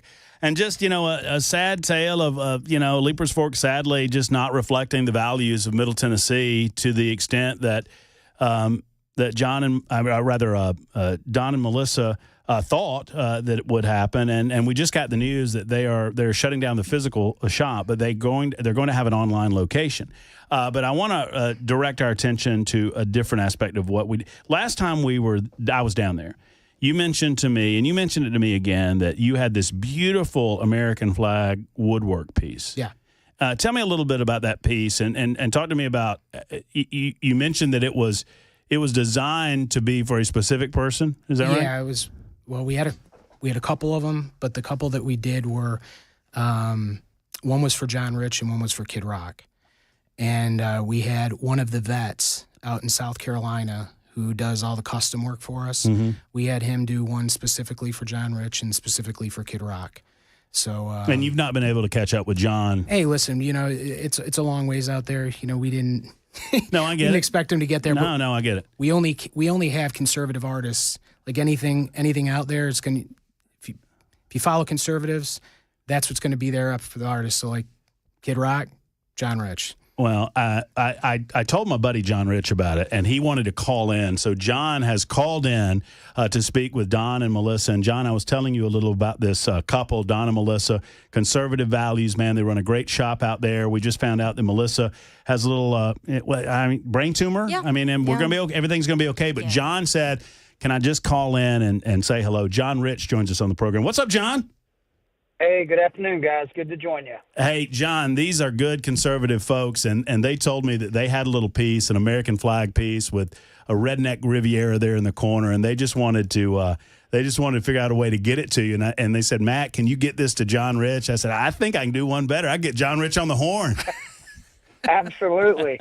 Well, first of all, I appreciate that. And Matt actually sent me a picture of it. I said, I know right where that would hang in my house, so I'd be honored to accept it. It is quite an honor that you would think of me for something like that, and it sounds like we're cut from the same cloth. So I would love to accept that and hang it in my home right in Nashville. Oh man, we really appreciate that, and we think the world of you, and thank you for everything that you've done. Yeah. We really appreciate it. Well, it's been a fist fight for everybody on the conservative side now. A lot of people say, for the past 4 years, I would say for the past 8, it's been that way. And, people have stuck to their beliefs. They've stuck to what's important to them, God, family, and country. And I know that's what makes your family tick. And, to what Matt was saying earlier, it's unfortunate that there's people out there who will penalize and target just because they can, because they have a place of influence in some small corner of the world. They'll use that to beat people over the head with it. But it sounds like to me you guys are strong and tough. You're patriots. You got a lot of people rooting for you, and I'm definitely one of them. Thank you, John. We appreciate that. Yeah, we can't thank you enough. You remind me, you're the epitome of what Greg Gutfield always says, and you were doing this when there was skin in the game, and not when after Trump won. So Amen. Can't thank you enough how much you've done for us. Well, when you think about our country and what it took to found it, I say this all the time to people. There's people out there with strong-held beliefs, but they're unwilling to speak out loud. They're unwilling to take a bloody nose. And I remind them, hey, the original Americans were not only willing to risk everything, they did risk everything, and a lot of them lost everything in the process. But that's the only reason we even still have a country to argue about. And then you go to the World War II generation and what they had to do, the greatest generation, and on and on. I mean, this is a long tradition of Americans that have had to stand up in tough times and push back and be willing to take a licking and keep on ticking. And look what's happened is we're coming out on the other side, and now conservative values are coming back. But there are still pockets of people out there like the one you're dealing with right now that are so bitter and so upset that they're gonna lash out at anything that they can. Well, but like I said, you guys have a good friend in Matt. You have a good friend in me, and I have a feeling there's thousands of people right around here that would love to support you guys. Amen, brother. I have to ask him one thing. All right, John, one more question. I know you got to get to a ball game. And then I'll let you go, but I just wanted to let you know that our new Maga Ball whiskey balls are made with only one whiskey, and that's Redneck Riviera. How about that? I've been drinking that stuff since your launch. My wife and I were at your launch for that at your house, and it's the best whiskey I've ever had. So that's the only thing our cookies are made out of. Oh man, I appreciate. Well, me and Matt will have to come over when we're not working and enjoy one of those with you. Amen. You know what's interesting is all this Canadian blended whiskey that, you look up in Canada is dumping out American whiskey. I'm like, man, if you're drinking Crown Royal right now, you're sending your money to Justin Trudeau. Time for you to switch over to the American blended, baby. It's that Canadian. John, I would promise you one of these whiskey balls next time I see you, but I'm telling you, they're not going to make it to your place. I mean, I'm going to eat them. Listen, thank you for spending a little time with us this afternoon, brother. I appreciate you. You bet, and I look forward to getting my hands on that flag and meeting you guys in person. Yeah, I'll get it to you. I'll get it to you. Thank you, John. Thank you. Yes, sir. All right, take care. There's John Rich joining us. How about that? That's awesome. Oh, no. Listen, I hit John up, and he was happy to do it. He loves supporting great Americans like you guys. Y'all are great Americans. You deserve better in Leaper's Fork. And I want to make sure that everybody knows I'm not, and I don't think you guys are either, casting aspersions over Leaper's Fork, the community, over the people that live there. We're just dealing with reality right now. And the reality is that good people had a dream, and good people saw their dream become a reality. And because other people just don't see America the way that we do, y'all have decided to shut your doors. And I just hate it. I just hate it. I hate it. I hate it. Well, I think what John just said is, it's not easy to fight the fight, and you fight it and you fight it and you fight it so long in the way that we have. But at the end of the day, there's only so much we could do. We don't own the building, right? So, That's right. So we've done it. We've put a good amount, and we're not going to stop. We're just going to move everything. Yeah, this isn't giving up. Yeah. This is fight. Yeah.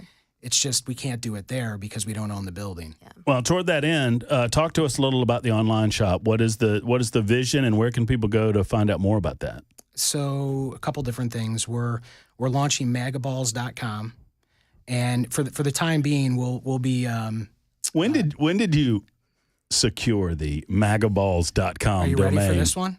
I can tell you exactly. It was 7 years ago. Wow. On our way back from Highlands, North Carolina, we started talking about it, and I just hadn't done. I've owned the web domain that long, and as soon as Alon's Big Balls dropped, I was like, I think it's time to launch those. So that's going to be the name of the website. And all of the items from the bunker you'll be able to purchase on our website. And then we were in the process of opening a embroidery and design company. So we can do all custom embroidery, laser engraving, printing, T-shirts. We'll do as small as one item for you.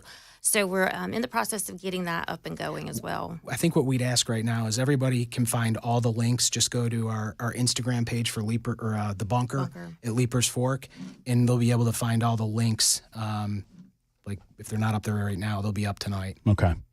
So, Melissa, you and I know this is a very personal question, but I mean, folks will want to know what's our time frame there, and I know you feel good about it. With regard to the tumor? Yes, I feel great about it. So I'm very religious, and I have very strong beliefs, and that the Bible verse Jeremiah 29:11, it says that the Lord has plans for a future and to prosper you. So I'm a firm believer. He has got this. I'm not even worried about it, to be honest with you. And everything's going to be fine. I am very lucky that we caught this so early, and I have a great surgeon out of California that's going to take very good care of me. He's an expert in the field of this, and we're going to reevaluate in June. And if we have grown any little bit more, then I'm going to be having surgery this summer. Yeah.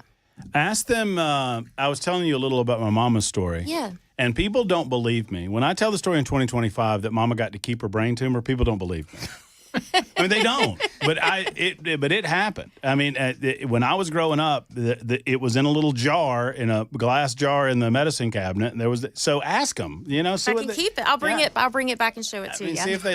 I don't think they're going to let you keep it in 2025. But maybe you never know. Tell them what my mama told them. What? This was when we were growing up. My mama would say, because we're like, Mama, why do you have that? She said, I told them I grew it. I want it.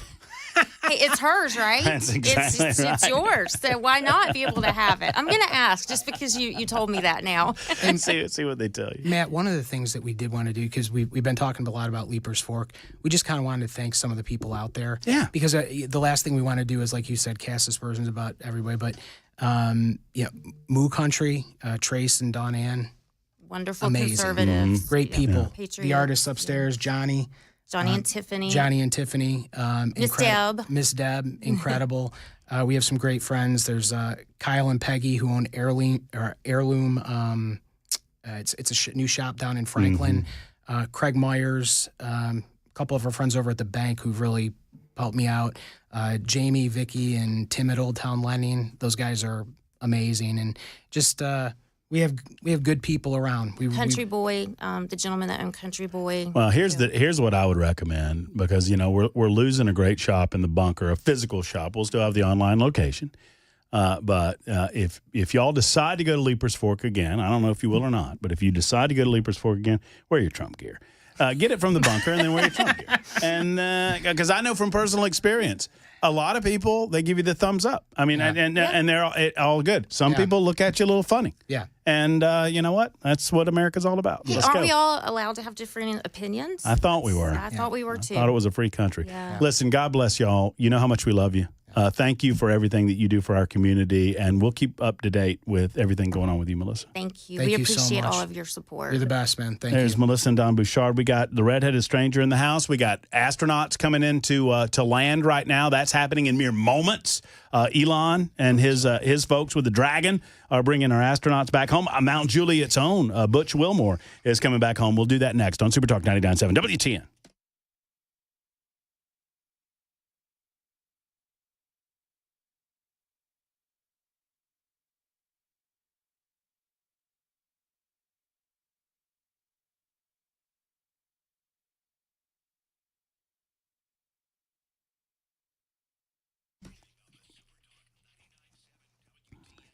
Hey friends, it's Matt Murphy, and I want to, if you've got property, if you've got land, if you've been thinking about a building on that land, or even if you've thought about bringing a building in, let me disabuse you of that notion when I tell you about Stalco. The incredible folks at Stalco are the company to go to when it comes to building anything on your property, whether it's someplace to hang out, whether you're looking for a man cave or a she shed or something in between, and it's very difficult to say she shed properly on the radio, or maybe you're looking for something like an equestrian space. A lot of folks have horses in our community, a garage to keep some collectibles in, a pole barn, or a barn dominium. Whatever it is, Stalco can do it. They're the leading company in first-class customer service, and they're the leading company in Middle Tennessee with high-quality custom structures built at a reasonable price. Maybe you've got in-laws and you know that eventually you want those folks on your property. It's a great idea to build a separate structure for them through Stalco. Go to stoltzco.com. That's STOLTZ.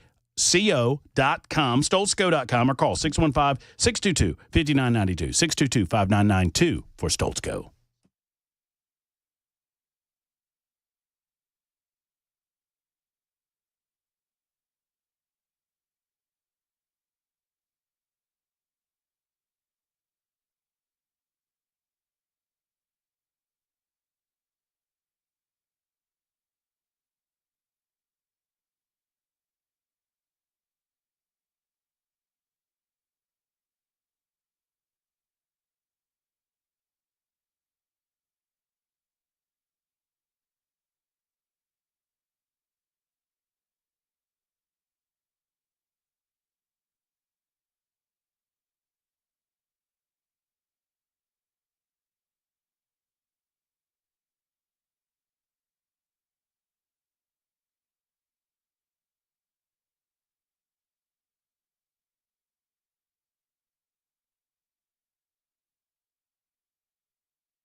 Legislation that could save Tennesseans money at the grocery store is losing steam over at the state capitol. And Butch Wilmore and Sonny Williams are just a couple of 100 feet above the ocean, just off the coast of Tallahassee.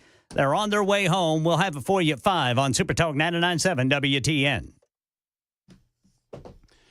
Well, thank you, Ken Weaver. There's Ken Weaver over in News Closet B. My name is Matt Murphy. I'm in the studio. Between us two, Chris Weber, he separates us from time to time. And Weber is full up on bourbon balls. Oh, not yet. I'm not MAGA full balls. yet. I got room for more. Man, they're good. And you're right. They are filling. And you can taste them. Oh, yeah. You know what I'm saying? It sticks to your to the cheeks and gum. Thanks to Don and Melissa. And once again, I just want to reiterate, I want to make sure people understand. This is not a reflection on any community or any group of people, except to say that, there are some people out there in Middle Tennessee that believe that in what they believe and believe that you get to believe in what you believe. And that's what America was founded on. And there are some people that are filled with anger, and that anger has almost become a madness. And from everything that I hear about Leaper's Fork was a wonderful and welcoming community. It was just a little gem, a little jewel. Just a little delight. And every experience that I've had with Leaper's Fork, I should say, has been that experience. But I hear more and more about the people who live there and want to work there and own businesses there, that it is becoming a little kingdom. In the meantime, look at this. NASA's SpaceX crew has splashed down as I speak. The SpaceX crew has been welcomed home by NASA as they have splashed down into the Gulf. Is that in the Gulf of America? I think it's in the Gulf of America. Is it in the Gulf? It's off the coast of Tallahassee. Tallahassee's not on the ocean, though, is it? It's in the Gulf of. It's off the coast of Tallahassee, Ken? Yep. Butch Wilmore's in the Gulf of America? Tallahassee's kind of in the middle of the state. I just do the news, boys. One way or the other, they're down, and it seems that they are down safe and sound. At least they are floating somewhere in the ocean, and I'm just going to call it the Gulf of America until I'm told different. But Butch and his companion, whose name slips my mind, Butch is the real important one because he's from Mount Juliet, they are back after a 9-month stint. This could have happened about 8 months ago, 7 months ago, 6 months ago, but Joe Biden didn't want it to. So, take that for what it's worth. The redheaded stranger, Pamela Fur, is up next. We're going to talk Davidson County and property taxes after this.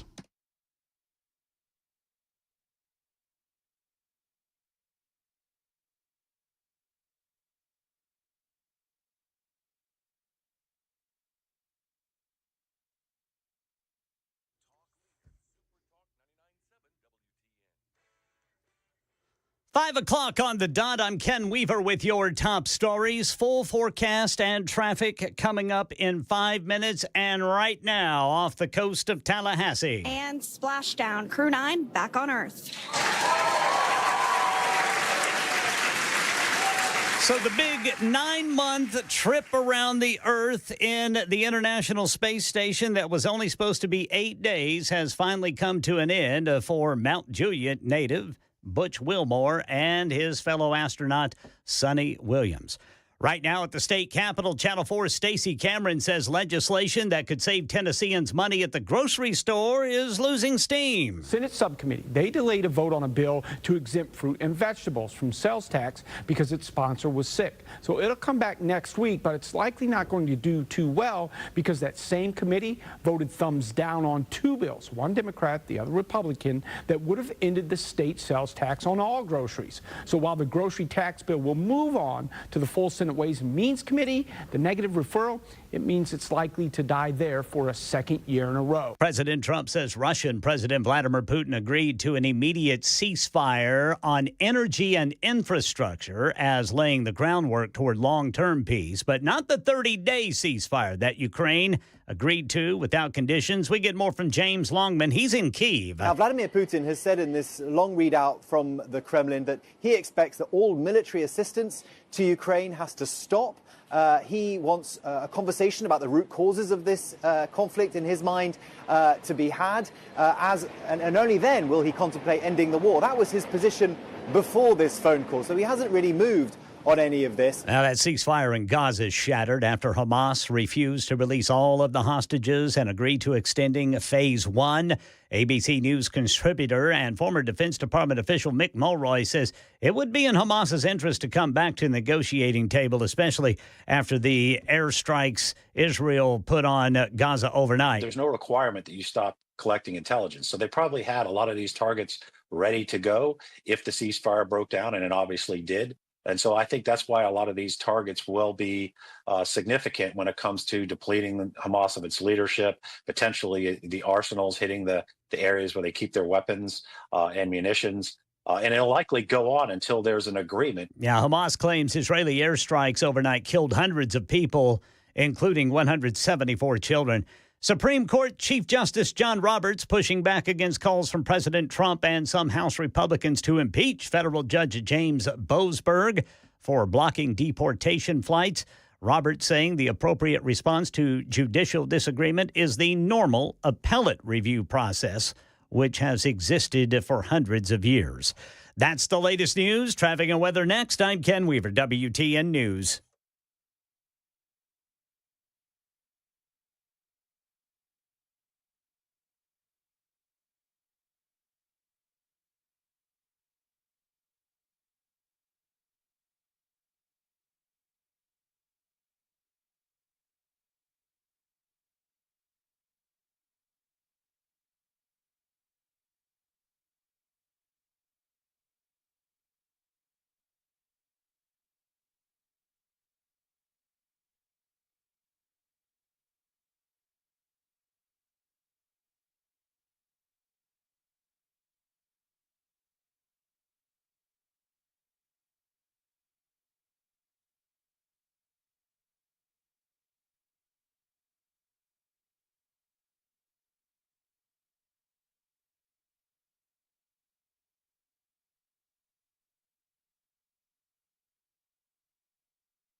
Boy, eastbound 440 looks like a parking lot in places. Police reporting a crash just after Hillsborough Pike. And then in, looks like downtown East Bank, TDOT's reporting a crash impacting westbound the East Loop downtown there at Shelby Avenue.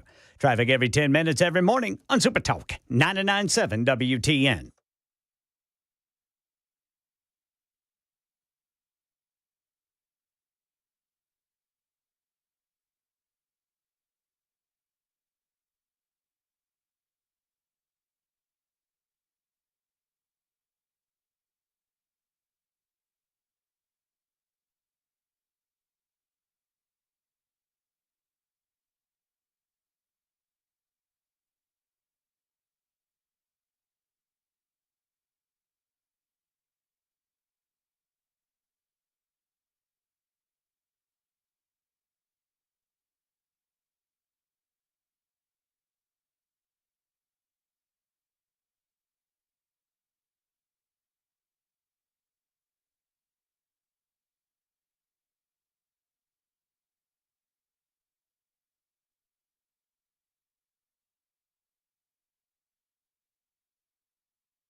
Super Talk 99.7 WTN. My name is Matt Murphy, and I'm proud and pleased that you have decided to join us today on the Matt Murphy Radio Show. We've got 2 more hours to go, but only about 23 more minutes of me.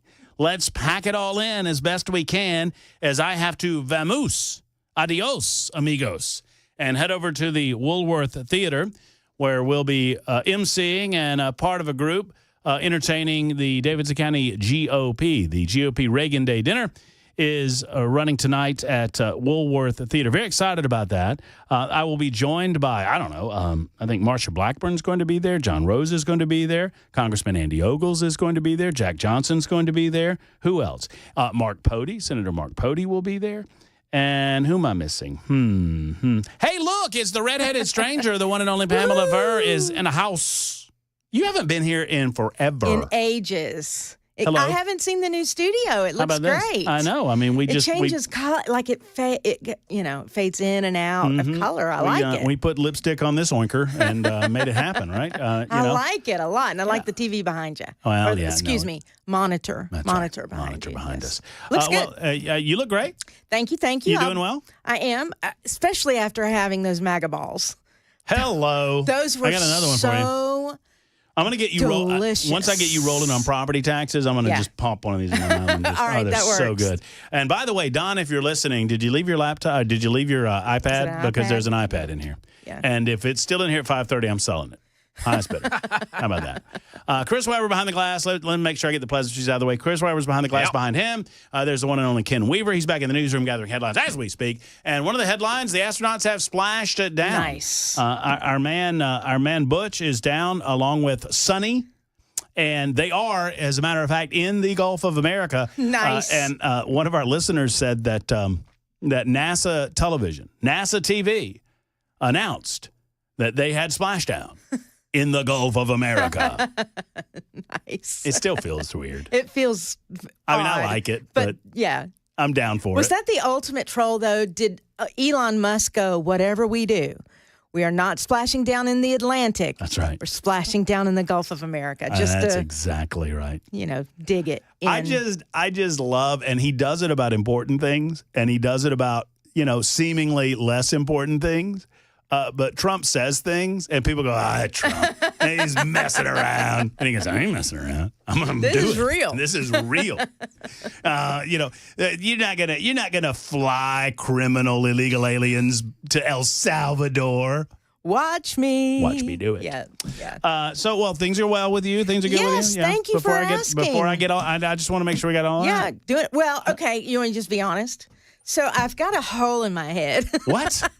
I've got like this big crater. If you're on the camera. Oh, no. See? Oh, no. Oh. So now I'm pointing it out. Holy moly. Did it come off? Did this? No, okay, you look good. I wouldn't have noticed that. Oh, the sunglasses are trying to hide it. It's like your little Band-Aid has sunnies on. Isn't that nice? So I had a little skin cancer thing removed. Oh, no. All good? Yeah. Okay. I mean, like a little melanoma?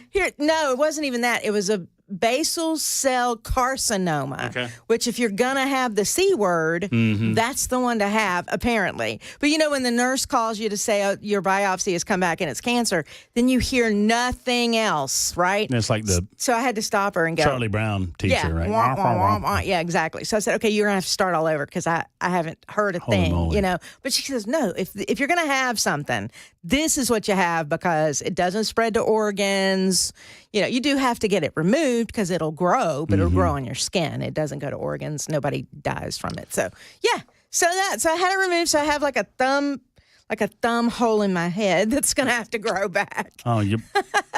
Yeah. Well, I mean, join the club. I've been told for years that I have a hole in my head. Now I can prove it. My brains on are mine. Yeah. Anyway. So you are. I mean, obviously everybody knows Pamela from her extended time with Super Talk 99.7 WTN. Your family. But you're also a grassroots director with AFP. Yeah, AFP Tennessee. Tennessee. And you guys are pushing legislation in the General Assembly to, we currently do not have a state property tax. Well, we have one, but it's at zero. Okay, so we have one. Yeah, it's a better way of looking at it. Yeah. But we want to prevent any lawmaker from saying, we need some more money. Let's invoke it at 1%. Okay, let's now invoke it at 5%. Because once they start, they're not going to stop. So we have been pushing now for the last couple of years to just get it out of the Constitution altogether so it can never happen. If God forbid, you get a non-conservative legislature or a governor like Don Sundquist who, is supposed to be a Republican and isn't a Republican at all. So anyway, we're trying to get it out of the Constitution. It passed last year on a simple majority, so it's up for a vote this year. Right now it's in the Senate. I think it's going to hit the Senate floor on, what's today's date? Today is the 18th. So tomorrow, I believe it's supposed to hit the Senate floor for a vote. And then that's Senate Joint Resolution 1, and then there's a House Joint Resolution 2. It is in committee, but it needs to pass the General Assembly by 2/3 majority. Then it goes on the governor's ballot for you and I to vote in the governor's race to remove it from the Constitution. So there you go. I think it would be an easy. You'd think there are some that are pushing back a little bit, which is crazy to me. But it's always that. Well, what if? What if another pandemic hits us? What if? What if? And I'm going. What if nothing? You don't survive by taking money out of my pocket. There are other ways to survive.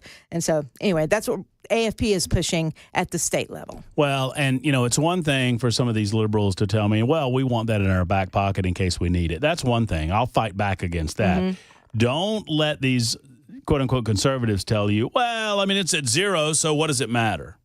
I don't want to hear that because like you just said, sure, I don't expect that this General Assembly, I think we're doing pretty good as a state, and we're doing a lot better than others. But what happens 5, 10, 15 years down the road, if we want to shut that door and let them know that this is not an option for them this is not an option, just like a state income tax is not an option. Let's get rid of it, get it out of the Constitution, and move forward. So that's what we're working on. And we're close. We're getting there. Well, speaking of property taxes, we probably can't do that for Davidson County. Davidson County seems to be going in the other direction. I was not here. I came right on the heels. I was here in December of 21. And so I was on the heels of the Cooper property tax increase. But I remember it was one of my first experiences with Bell. Okay. Oh, yeah. Because Bell, you get them fired up on that one. I got them fired up. I said, hey, we should try to get Mayor Cooper on. I guess John. I always get John and Jim mixed up because they left before I really got started. But John. I said we should get Mayor John Cooper on. And he just 34%, physical conservative. We were lied to. When he first started running for mayor, he said we're not going to raise your taxes. That is not fiscally responsible. I'm a fiscally responsible candidate for mayor, and here are the reasons why. And he lied. And not long after he got into office, we're going to have to raise it 34%. And it was just insanity to me. And was it not in the midst of the pandemic as well? Was it around that same time, right? He won mayor right before the pandemic hit. And, boy. And then during that time, he also handed over control of the city to the health department, which is a non-elected body. Stupid. Don't get me started on all of that. Relitigate, as they say. But now we have a mayor, and I want it, for the record, as Pamela, citizen property owner in Davidson County. I like Freddie O'Connell. I like him. I think he is someone that will communicate with you. He is there if you ask questions and whatnot. But I've been noticing here lately, he's kind of beating that drum a little bit of, I don't know, but I'm thinking we may have to raise property taxes. He's never said for sure that he's going to, that I have heard, but that drumbeat is there. Well, we might have to look at it. We just don't know what the future is going to hold. And now that Trump is in office, he's saying things like we're going to lose a lot of federal dollars because of Doge.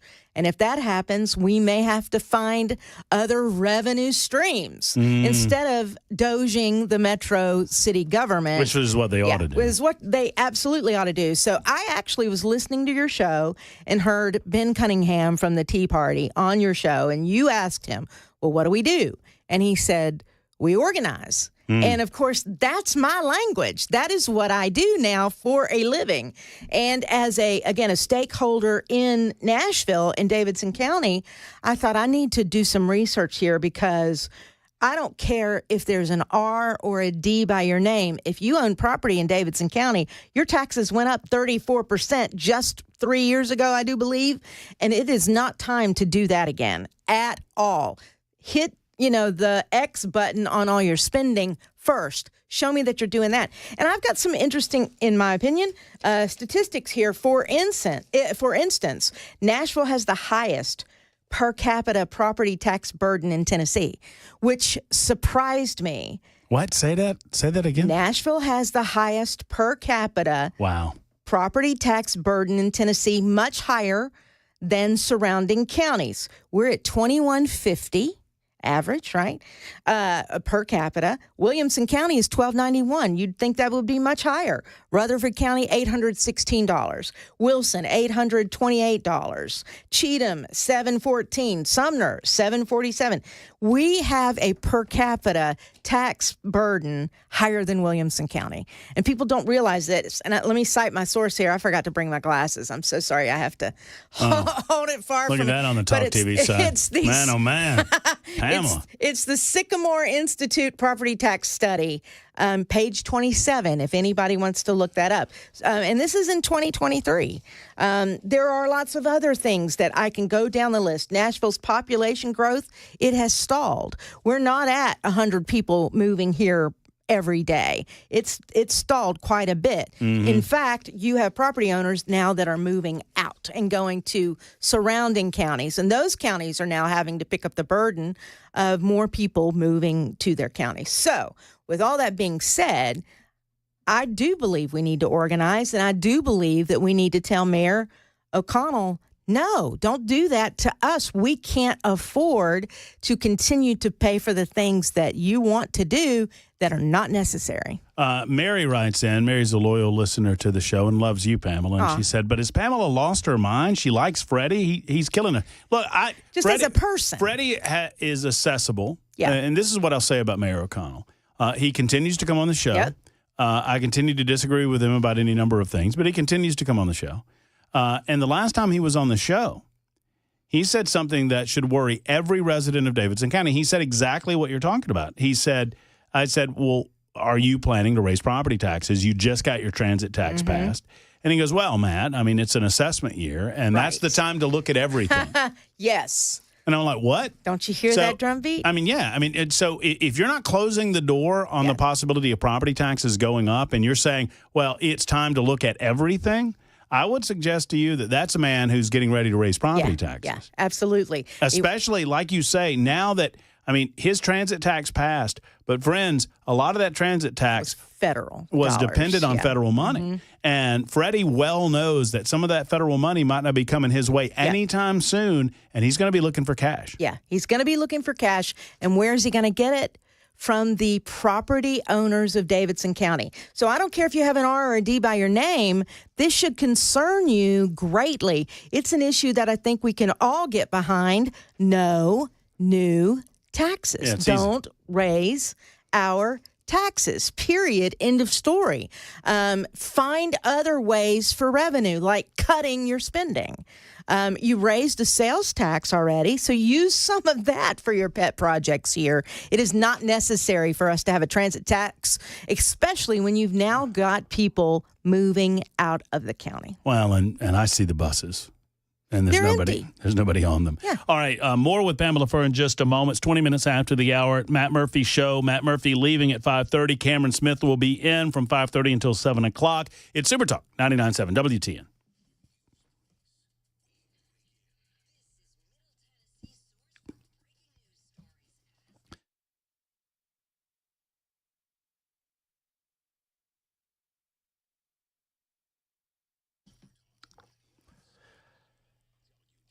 You know, talk about a gem. Hendersonville is absolutely a gem in our metropolitan community. And a gem inside of the gem is Cabinet Solutions. And my man, Tony, is talking about all things cabinets. What's up, Tony? How are you? Hey, Matt. How you doing, buddy? Man, I'm great. I tell you what, I've only got 2 more weeks this month for people to make an appointment and take advantage of this only sale that we've ever done in our life. It's a real 15% off. None of this raising prices before people come in stuff. I hate that.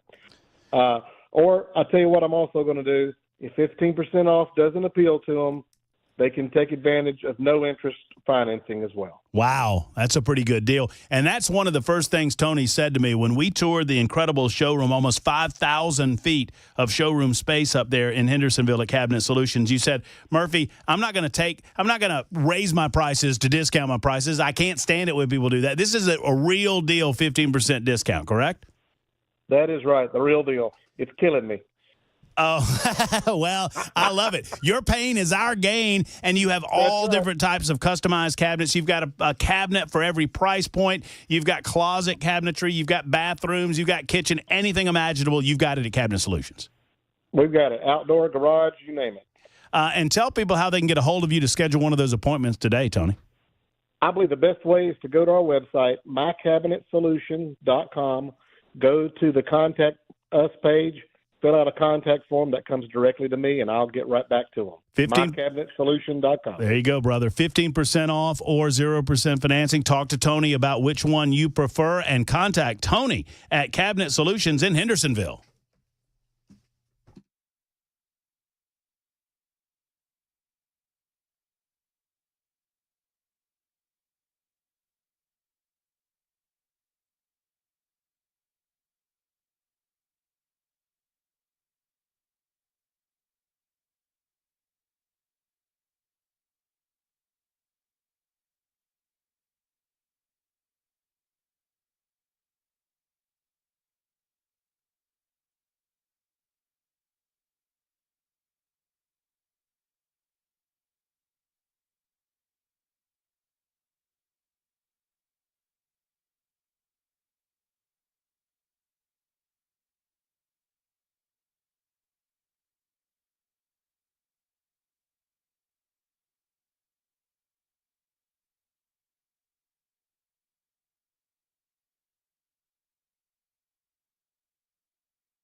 Mount Juliet native and Tennessee Tech grad Butch Wilmore and his fellow astronaut Sonny Williams have returned to Earth. We'll let you hear what it sounded like coming up at 5:30 on Super Talk 99.7 WTN. I bet that gravity is weighing down on the astronauts like these delicious MAGA balls are weighing down in my belly right now. What do you think? I feel like Butch Wilmore right now. Is it Wilmore? Yep. Man, I finally got it right. It's Wilmore. Wilmore. Pamela Fur, I know her name. Yes, Redheaded yes. stranger. The I'll see her. redheaded I'll see you later stranger. tonight. I'm seeing you will. right now, as a matter of fact. You will see me tonight as well. I'll be singing the national anthem, and I feel very thankful to be asked. Oh, you do a great. You do Thanks. such a great job. You do thank such. you. It's a hard song to sing. It's tough. I couldn't do it. It can be. I'm gonna need some water, maybe a little bit of bourbon. Okay, I know where to get both of those things. Before we begin. So, I mean, as you talk to, our man Ben Cunningham, who was right there in the midst of the fight on the state income tax, obviously, and I know you guys were. But as you talk to folks in and around Davidson County, I mean, the message is no new taxes. Yeah. But is there? I mean, are you watching this effort blossom into an organized thing? Well, the conversation continues on Freddie O'Connell's side. On our side, we're starting to organize. So if you know Ben Cunningham, Nashville Tea Party, reach out to him or reach out to me. If you don't care, I'm going to give you my phone. My phone number is 615-308-7013. Do it one more time. 615-308-7013. Don't call her late. My phone will be in the other room if it's after midnight. At any rate, or you can always find me on socials. But we are organizing. Mm-hmm. We will start getting the word out that your mayor is going to want to raise your property taxes, and we need to tell him and the city council, don't do it. You have already raised it 34%. You're already burdening the taxpayer in Davidson County. Back off. And that's the message that we want to send them. Well, that's as simple as you can make it. And and they're already, and it's what baffled me about O'Connell when he said so in a reassessment year, when my hard cost is already going to go up, because I promise you, when they reassess your property is going to go up. Yeah.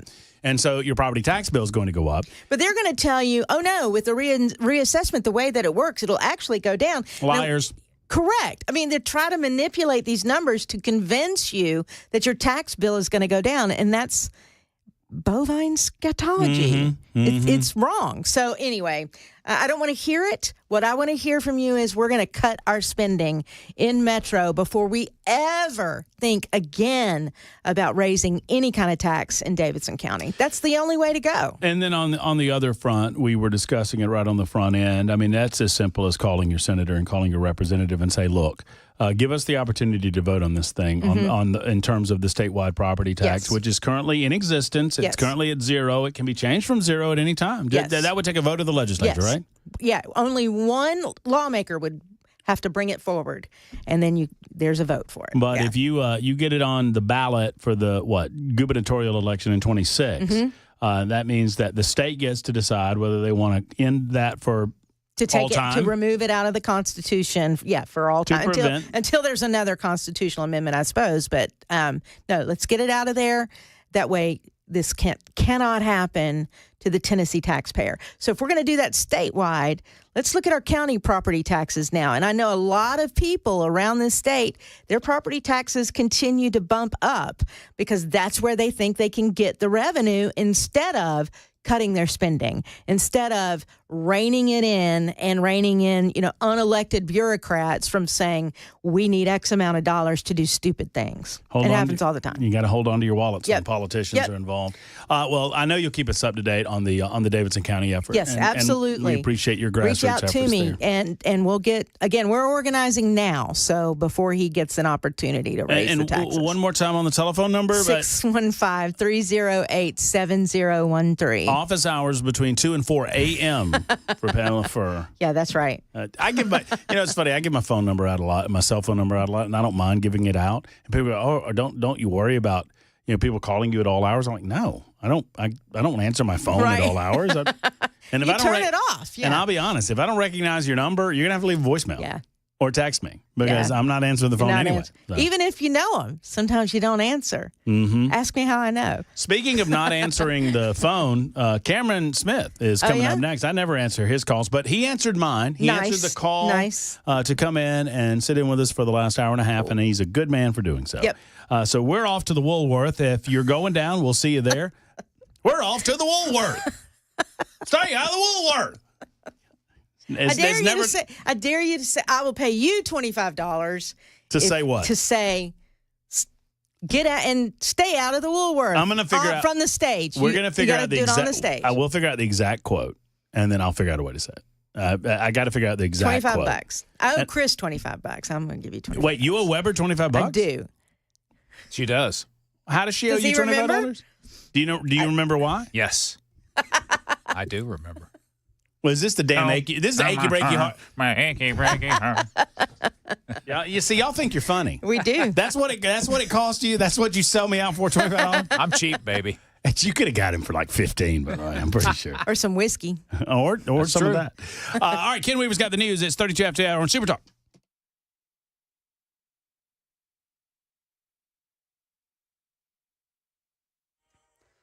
I'm Ken Weaver with your top stories. Got the full forecast and traffic in 5 minutes. And right now, Mount Juliet native and Tennessee Tech grad Butch Wilmore and his fellow astronaut Sonny Williams are back on Earth. And splashdown. Crew 9 back on Earth. The SpaceX Dragon carrying Williams, Wilmore, along with NASA astronaut Nick Hague and cosmonaut Alexander Gorbanov, splashing down this afternoon off the coast of Tallahassee. Faith Abube. Family members cannot wait to start hugging them, but of course we know that there is a process from here. After their capsule is recovered there in Tallahassee, they will be taken to a helicopter where they'll be flown to Houston. There will be an extensive medical evaluation to make sure they're doing well. They haven't had any sort of radiation, sunlight, or felt gravity in about 9 months, so experts say they're going to need to actually be evaluated to make sure that they are okay for even months, even possibly years from now. Here in Tennessee, state lawmakers sending a bill to Governor Lee's desk that raises the cap on the amount of interest certain lending companies can charge. This applies to any payday loan of $100 or more. This bill says payday lending companies can charge 36%. Elsewhere, Channel 4's Stacey Cameron says lawmakers delayed voting on a couple of education bills pertaining to illegal immigrant students. The Senate Ways and Means Committee was supposed to vote on a bill that would let local schools kick out undocumented students or charge them tuition. But the committee chair, he decided not to vote on that bill. And then over in the House Subcommittee on Education, its members ran out of time before they could vote on a bill that would require a parent to submit citizenship papers when enrolling their kids in public school. But both bills will come back up for a vote next week. And right now in our nation's capital, Karen Travers says the groundwork was laid for peace in Ukraine after President Trump spoke with Vladimir Putin on the phone today. The White House says that Russia's President Putin agreed to a pause on strikes on energy and infrastructure sites. But notably, the White House readout of their phone call doesn't indicate that Putin agreed to the 30-day ceasefire that Ukraine and the U.S. worked out and Ukraine agreed to without conditions. The two leaders, according to the White House, agreed to start negotiations on implementation of a ceasefire in the Black Sea, a full ceasefire, and then a permanent peace. The White House says those talks will begin immediately in the Middle East, but doesn't say who will be included. That's the latest news. Traffic and weather next. I'm Ken Weaver, WTN News.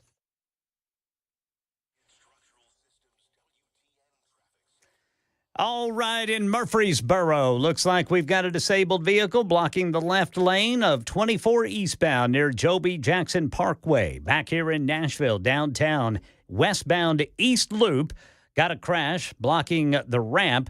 24 westbound at Shelby Avenue. Then in Belmont, a crash reported 440 eastbound after Hillsboro Pike. Traffic every 10 minutes every morning on Super Talk 99.7 WTN.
Welcome back.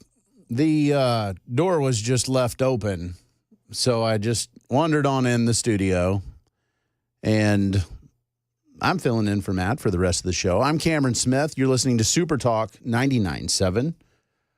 Chris Weber, somewhere in all of the glass and lights that are now in the studio since it's been redone, I can sort of see him, but mostly just reflections of other things. I'm a man of mystery. He is a mysterious man, and Ken Weaver telling us all about the news and things that happen on 24, I mean, occasionally. I mean, Yeah.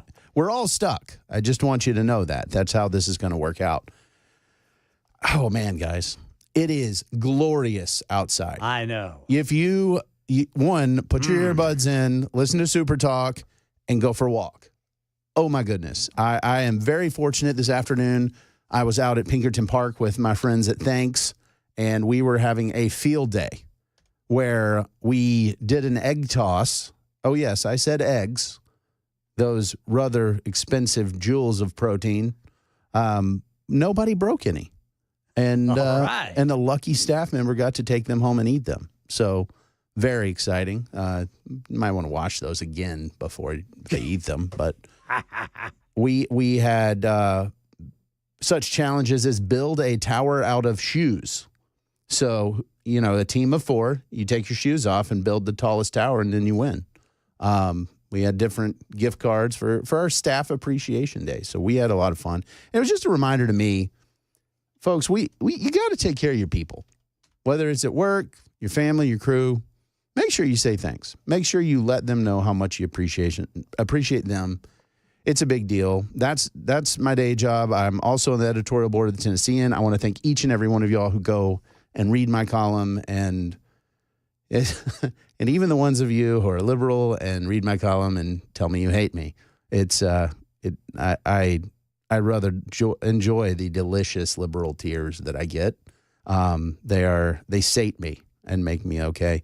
At D. Cameron Smith on Twitter, X, hashtag TN Politics, folks. Let's make this a thing. We got a bunch to talk about today. Government funding. We'll get into this in a minute in more detail. The Democrats, this is glorious. Oh, I want to go to Mike first. Let's pause because we've got the crew emerging from the SpaceX capsule right now. I can see them. The hatch is open. It looks like they're doing some prep work to get them out. And I want Mike to do it with us. Mike, are you watching what I'm watching? Yes, I am. What do you think? This is why we elected Donald Trump. And then he picked Elon Musk. Elon Musk, and this is his victory day. NASA couldn't do the deal under Joe Biden. That's We now true. brought home those astronauts that were up there stranded, including a cosmonaut who came home. So this is Elon Musk, and this is what America's all about. And Donald Trump, we can go up there and do these things without government. And I'm so proud today to watch these astronauts come home and so easily. Just we watch the SpaceX go up, pick them up, bring them home. And that's due to Elon Musk's private sector, not government. So this is a great day for America. But like government contracts are cool though, right? Exactly. Okay. And so what I'm saying is that Elon Musk showed today, and he's not going to be standing up there going, I brought them home.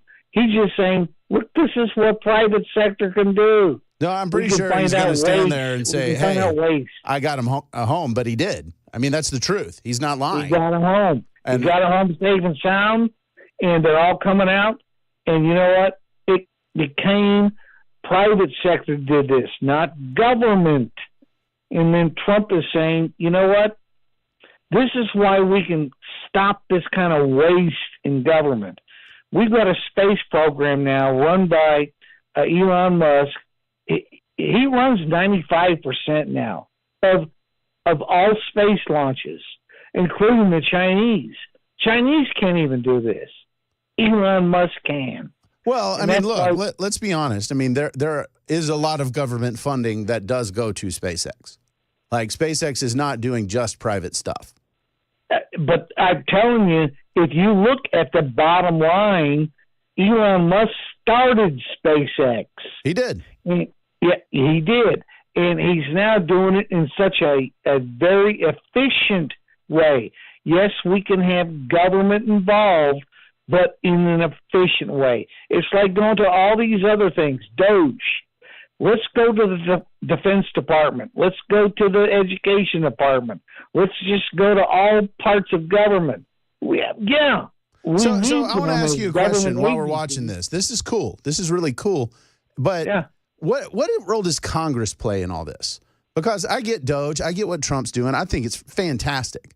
But what's Congress's role in all this? Because it seems right now they're kind of useless as far as I can tell. What they're doing is they want to protect the overspending, the fraud and waste, because it creates government jobs. So you're saying they're worse than worthless. They're actively causing the problem. They're causing the problem. And if we can get rid of that, and we can get rid of these trillions, and we're going to find that out, get rid of the trillions of waste and fraud, then we can get things like SpaceX and others that can actually produce things efficiently, protecting taxpayer dollars. But right now, I'm looking at, I'm reading these things where we're looking at hundreds of millions of dollars going to Africa to study the sex lives of tsetse flies. Is that what we're doing? Sexy flies, man. Sexy flies. Jason had a great question. He wanted me to ask you, Mike. He's saying the only reason that Elon Musk wants to go to Mars is so he can impregnate a Martian. Do you agree or disagree? Completely disagree. Okay. That's just nothing but liberal media saying that, you know what, we're going to stop Trump. We're going to stop Elon.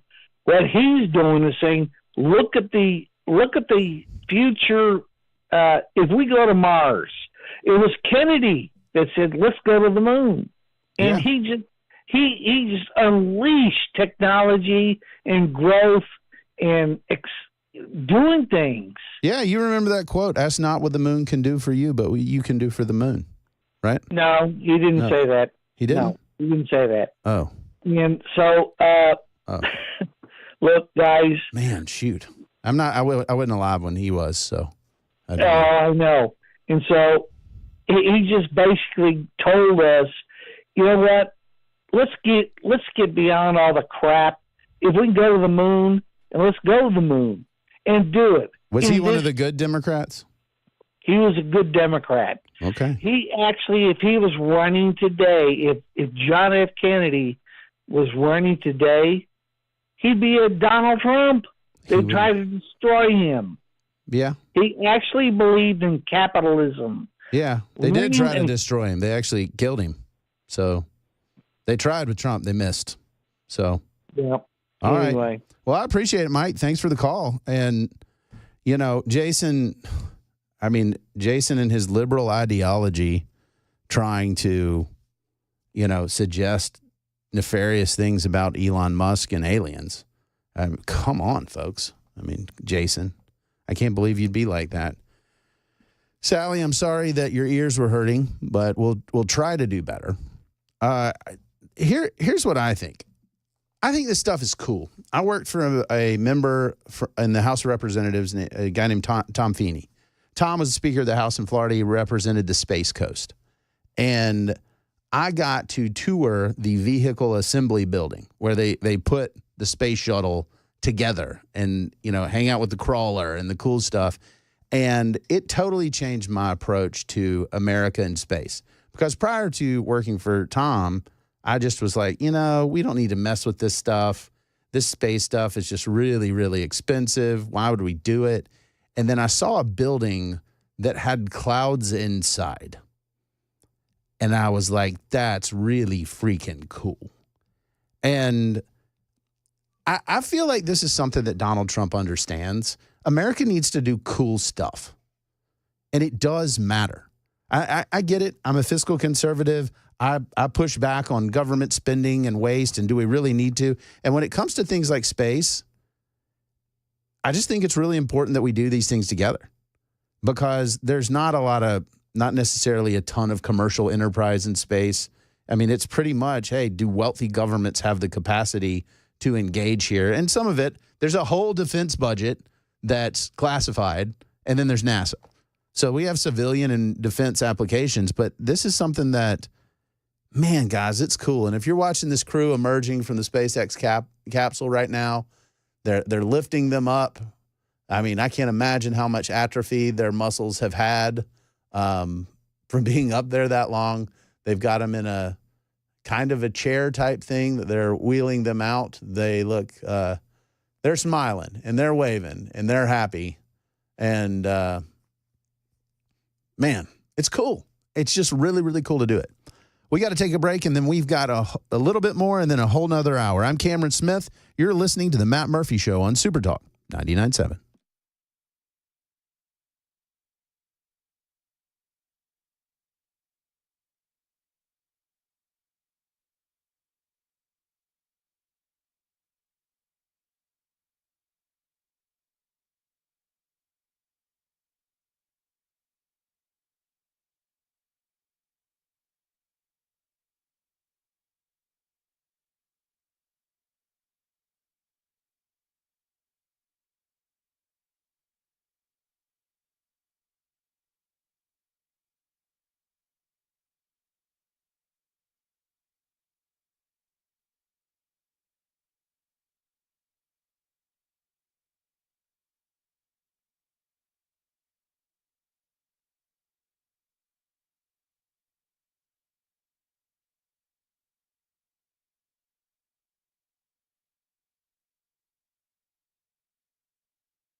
Wilmore and Williams have splashed it down. A readout of the President Trump-Vladimir Putin call and a bill headed to Governor Lee's desk increasing how much interest certain lenders can charge.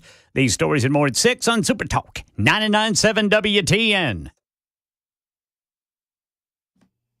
Welcome back, y'all. Short time between now and the top of the hour. It's just cool watching these guys come back from space, especially being stranded up there. I mean, can you imagine being 9 months? Can you imagine being in space 9 months and, about 6 months, was it, that they were like, yeah, you can't come back right now? Yeah. That is just not great news, guys. I'm up here in basically a microwave flying around the sun. I don't want to do that. I've got to reschedule my dentist appointment now. Yeah. I don't know. I wonder what it's like because they put him out when they got him out of the capsule. They put him on these like gurney looking things. Yeah, like little hospital chair type things. Yeah, so I'm sure that's because of muscle atrophy and wanting to take it easy. But whoa, I mean that was a long time, and I'm glad they're back. That's a big deal. Speaking of big deals, my son Cam Smith, the junior, 16 years old. Oh, happy birthday. Today. That's a big one. I have been a dad for 16 years, and I could not be happier that Cam is my oldest. Man, sometimes, teenage, it's a lot. But it is a lot. Wait till they're adults. Yeah, no, I don't. We're going to take it one step at a time here. But this guy has got a heart of gold. It has been such an honor to be his father because the rest of his brothers are savages. He, on the other hand, we went out fishing. We caught a catfish, and he's just like, Dad, my birthday's coming up. Can we just let that catfish go? I'm like, man, it's a nice catfish. Wow. And he's like, let's no. And I really appreciate that about him. It is amazing. It is awesome. And I just wanted to wish him a happy birthday. 16 years old. He's mobile. Watch your daughters. He's a good-looking dude. Uh-oh. He is. And if you want to give him a birthday call, just because this is what dads do on the radio. Oh, boy. 615-207-2996. 615-207-2996. And just tell him happy birthday. Wow. Yeah. Can't believe you did that. That's right, Cam. You have fun at my expense, and so return the favor. In case you missed it, 615-207-2996. Cam Smith is 16. We are going to have a lot more to go on this final hour. It's going to be a lot of fun. I'm Cameron Smith. You're listening to The Matt Murphy Show on Super Talk 99.7.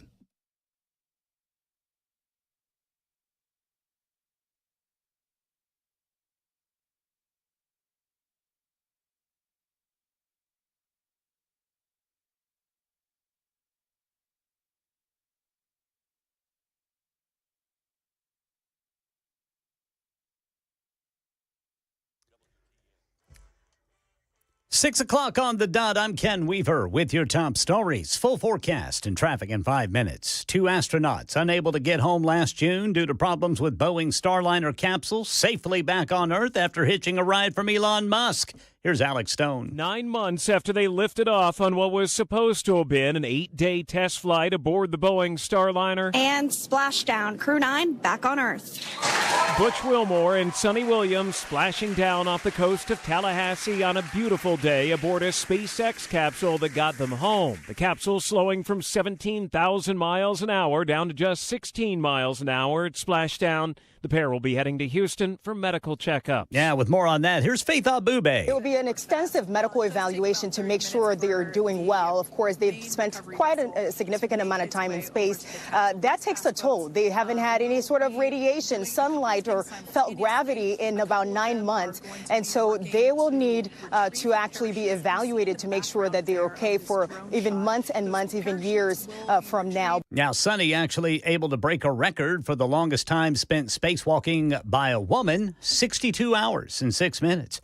Right now in our nation's capital, Karen Travers says the groundwork being laid for peace in Ukraine after President Trump spoke with Vladimir Putin on the phone today. The White House says that Russia's President Putin agreed to a pause on strikes on energy and infrastructure sites. But notably, the White House readout of their phone call doesn't indicate that Putin agreed to the 30-day ceasefire that Ukraine and the U.S. worked out and Ukraine agreed to without conditions. The two leaders, according to the White House, agreed to start negotiations on implementation of a ceasefire in the Black Sea, a full ceasefire, and then a permanent peace. The White House says those talks will begin immediately in the Middle East, but doesn't say who will be included. Now, that ceasefire in Gaza is shattered after Hamas refused to agree to terms to extend phase one of that ceasefire and release all of the hostages. So Israel launched deadly airstrikes overnight on Gaza. ABC News contributor, former Defense Department official Mick Mulroy says it would be in Hamas's interest to come back to the negotiating table. It doesn't seem that Hamas cares too much about the plight of the Palestinian people in Gaza. At least it hasn't shown, in my mind, any concern to date. They brought this on Gaza, but that they have to pressure them directly. If they start feeling that they are on the verge of collapse and the leadership is going to be completely decimated, or they're going to lose all of their capacity to hide themselves in tunnels, that's when they're going to come to the table and try to do something. Here in Tennessee, a bill headed to Governor Lee's desk that raises the cap on the amount of interest that payday lenders can charge to 36%. And Channel 4's Stacey Cameron says the second time, not the charm for a bill to give Nashville International Airport a new name. The bill to rename BNA to Trump International Airport will, after being taken off the legislative calendar earlier this month, its Republican sponsor, Representative Todd Warner, brought it back, but the House Committee on Transportation voted to kill it today, mainly due to its $10 million price tag. That's the latest news. Traffic and weather next. I'm Ken Weaver, WTN News.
Picking up a crash now near the airport. Going to be 40 eastbound right there at exit 216A. Traffic every 10 minutes every morning on Super Talk 99.7 WTN.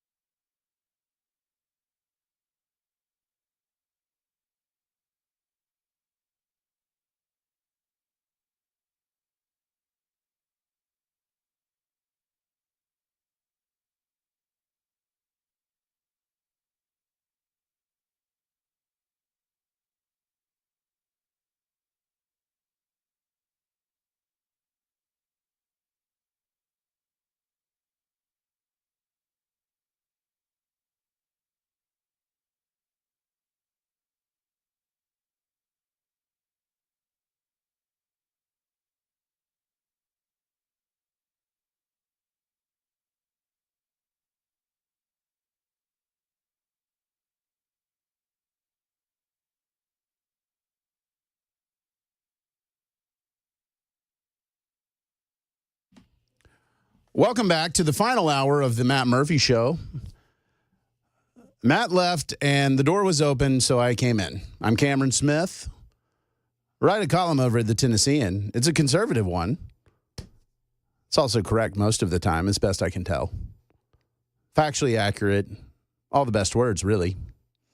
So thanks to all of you guys. One, who give me topics to write about and say they're interesting to you. And two, who read the column. It has mattered so much to have conservatives chiming in and saying, hey, we like something coming out of the Tennessean. That's pretty neat. And they treat me well. The beatings are minimal. We have a lot of fun. So thank you guys very, very much for that. Yes, to those who have asked, several of you have asked, my son, Cam, who is 16, today, I remember, I'll tell you a little story. Trip down memory lane. So my son has the unique distinction of being born at Sibley Hospital. That's a hospital in the District of Columbia. So great trivia fact, he was not born in one of the United States. He was born in a federal district. He was born in this hospital, and when we showed up at the hospital, they kind of shuffled us into this wing off to the side, and we're like, this is weird. We've never really been here before. This is kind of strange. And so we're there, and we just didn't really get attention. We were kind of off to the side. I don't know if any of y'all know what a Pitocin drip is, but that's supposed to get the delivery going along. Well, the machine was beeping, and the nurses weren't coming, and I was like, I can fix this. And I basically didn't stop. I opened up the flow entirely of the Pitocin. And so we really got things moving. And that was how my first son came along, was with me trying to play doctor, which is a terrible idea for any human. I'm a lawyer, not a doctor. But he survived. My wife survived. Then we're in the delivery, and apparently the doctor had been out in the club. Oh, no. Oh, it was awesome. She comes in thigh-high stiletto boots. Hello. That was my reaction. And I'm like, I don't know if you know, but my wife's having a baby. Wow, those are some pretty serious boots you got on there. And then Cam arrived. And for those of y'all who haven't had kids or are expecting your first, they come out looking so weird. A little bit. Yeah. Mm-hmm. And Cam was bluish green. And dude had a cone head. And I was like, oh, is he going to stay that way? And the doctor assured me, no, his head will shape up and everything will be fine. You got a perfectly healthy boy. And I'm like, but he's blue. And she's like, we'll be good. Everything's fine. And it turned out fine. And so there was Cam, and he's asked me not to give out his phone number again, which is 615-207-2996. That's 615-207-2996. If you have any eligible single daughters who are, interested, we can talk, because he seems like a really good guy so far. Got a lot of upside, great potential here. His nickname's Crash. He runs into a lot of things and occasionally breaks stuff, but somehow it's his mother's genetics, not mine, ended up being a very handsome dude and a nice dude. So just excited all the way around for that. What I really am excited about beyond that is that Democrats are really struggling to figure out what they're doing. The government funding is a perfect example. Chuck Schumer is now fighting for his life as minority leader. He's trying to explain to people on the left why it's rational not to shut down the government. And they can't believe it. Schumer is not a fighter. He's folding. He's doing what Trump wants. And above all, it doesn't matter what's good for America. If Trump wants it, Democrats are going to oppose it. That's what's so hilarious here, because they're in a situation where Democrats are stuck between the Trump administration and working with Republicans. Just think about it for a minute. If they work with Republicans, the government continues. It will be funded. It will be funded at lower levels. Certain things will be cut. Or they can shut down the government and help accelerate the plans of the Trump administration to let people go. I promise you, if they would have shut down the government, and to be very clear, it would have been them shutting down the government, the Trump administration would have said thank you and would have sat there until they agreed not to. Because the administration is saying we must rein in the federal bureaucracy. That's absolutely what they're doing. Schumer's smart enough. Schumer, like Pelosi, is smart enough to look at some of this stuff and say, hey, you know, we need to live to fight another day. We don't need to take the major political hit. The majority of the Democratic Party is like Jasmine Crockett. And they're saying, let's go fight, let's go to war, let's shut down the government, you know, over our weird woke things. And it's really, it's just tragic right now. It couldn't happen to a better group. But watching what they've had to deal with, here's another one. How many of you guys know, you've heard of this gang, Tren de Aragua? Spelled Trendearagua, Tren de Aragua. This gang, and this gang hits close to home too. They were sex trafficking in Nashville out of motels here. So what they would do is help people. They originated in Venezuela, and they would help people. Let me not use the word help. That's wrong. They would traffic people to the United States. They were trying to flee Venezuela. It's a chaotic country under the Maduro regime. It's bad news, right? Well, they would help them get to the United States, where they would put them into things like sex trafficking. They would put them into prostitution and say, until you finish, you know, paying off your debt to us, because we got you out of Venezuela, you're going to be our prostitute and we're going to be your pimp. And these are not good guys at all. They are thugs in the literal sense of the word. And they're right here. We're right here in our backyard in Tennessee. This is not some abstract thing in some far off place. These folks happened here. So Trump says, I'm going to use this Alien Enemies Act law to deport these gang members. They're not here legally. They're gang members. They're doing all kinds of bad stuff. Let's just get them out of the country. And so Stephen Miller orchestrates basically a prison flight to El Salvador and to a big prison down there. And a federal judge, basically says, while this plane's in air, I think it was over international waters, and it made it there, says, no, you can't do this. Now, I've seen a lot of this whole, let's say that the judges need to be impeached. They don't.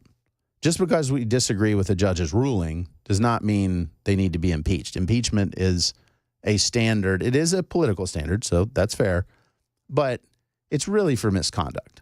And having a different perspective on the law is not, it doesn't rise to the level of impeachment. TB says, and this is on the Super Talk text line, 615-737-9986, they're a threat to national security. That's not what the law says.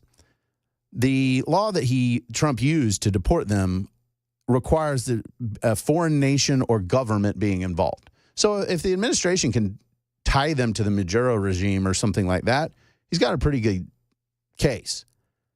If he's not able to do that, just the text of the law, the way the law reads, Trump probably loses on this. But think about this. Let's say Trump loses on this lawsuit by the ACLU. And then Republicans in Congress introduce legislation to say, you know what? We're going to add gangs to the definition under the Alien Enemies Act. Well, that's going to sail through the House. It'll be brought up in the Senate, and Senate Democrats are going to sit there and have to say, actually, we want to allow gangs if you're an illegal alien and you're a gang member, we want to make sure that, you're not caught by this Alien Enemies Act. That's where Democrats are right now. They're in a whole lot of trouble. We'll talk about this a little bit more on the other side of the break. I'm Cameron Smith. You're listening to The Matt Murphy Show on Super Talk 99.7.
JFK files released. 2 NASA astronauts finally back on Earth. Vladimir Putin appears supportive of a limited ceasefire. Lawmakers sending Governor Lee a bill for his signature, increasing punishment for people who are fake rideshare drivers. And in the day's closing money news at 6:30 on Super Talk 99.7 WTN. Welcome back, folks. I'm Cameron Smith. Matt went to go MC the Reagan Day dinner for the Nashville Republicans. I wish him the best to do that. He also apparently made Tennessee conservative news really mad. Or is it TN Con Ooze? I don't know. I can't tell for the Twitter handle. This idea that, one, I am a homeschool parent, so I want to be really clear about that. And they're saying Matt wants homeschool parents to go home and beat their kids. I know my friend can get snarky from time to time, but he's got a fair point. And I'll say this as a foster parent. I've seen how some parents neglect their children. And I mean really neglect and abuse. And so we want to be real careful in anything we do that we don't give cover to parents that are doing bad things with their kids. I am all for wanting to make sure that you have the ability to educate your kids however you would like. They are not state property. But here's a little wrinkle. They're not your property either. They're a gift that's under your authority and charge. And the idea that you can just do whatever you want to your kids, well, we know that's not true. We don't allow child abuse. And I've seen some horrific things that parents have done to their kids. And it's awful. And so we do need to be careful on these things, that if we're affirming the rights of homeschool parents to teach their kids in the way that they want to, okay, I'm all for it. I'll be there. But let's not do anything that can give cover to parents who simply are neglecting their kids. Because the idea that that's okay, I can just tell you it isn't. I've had enough experience with parents who would use the ability to say, oh, I was just homeschooling. No, you weren't. You left your kid in a room in front of a TV all day while you did drugs. Do we want to say that's a homeschooling? It's a very interesting style if it is. And so I get it that the Conservative Purity Caucus really enjoys taking pot shots at other Republicans, but like the conservative purity thing is ridiculous. Like, have your principles and hold to them. Be consistent. Nothing wrong with that. But the idea of, hey, let's everybody just take pot shots at the Republicans when we're conservatives drives me batty. So Matt is perfectly welcome to be around my homeschool kids at any time for any reason. They like him. He's great. So I don't think that the good Mr. Murphy wanted anybody to go beat their children. He was being a little cheeky. I do want to address the issue with judges. This is really important because I hear what y'all are saying. And several of y'all on the Super Talk text line, 615-737-9986, have made a really good point that, man, some of these judges, their rulings are awful. It seems like overreach. It seems like an affront to the Constitution. And I would agree with you. The appellate process is the proper way to deal with those things. When we're talking impeachment, we're really typically talking about criminal activity or something that's a higher order offense. Think like felonies and stuff like that versus improper interpretation of the laws. That's why we have the appeals process, is because juries and judges can get it wrong, and they do. Here's why. And even though I hear you and understand your perspective on why some of these judges are not great judges, if the standard is impeachment, if we don't like what they have to say or how they say it, then when Democrats are in control, they can just go and impeach our judges who are more conservative. I should say our judges. They can impeach judges who are more conservative, say pro-Second Amendment, pro-life judges, because of their rulings. And we don't want to set that standard. It's just a bad idea. And I don't know a better way to put it. I hear you, understand the frustration. I understand Elon Musk's frustration. But there's a separation of powers issue here. Like, that does matter. I want the executive branch, and I will defend Donald Trump's ability to use the executive branch and run it as the boss. Because we elected him, he runs that branch. These judges who are saying things like, well, the president has to have the authority of an executive officer of USAID before he can do this or that. No, he doesn't. He's the president. He's the boss of the executive branch. If you're in the executive branch, you work for him.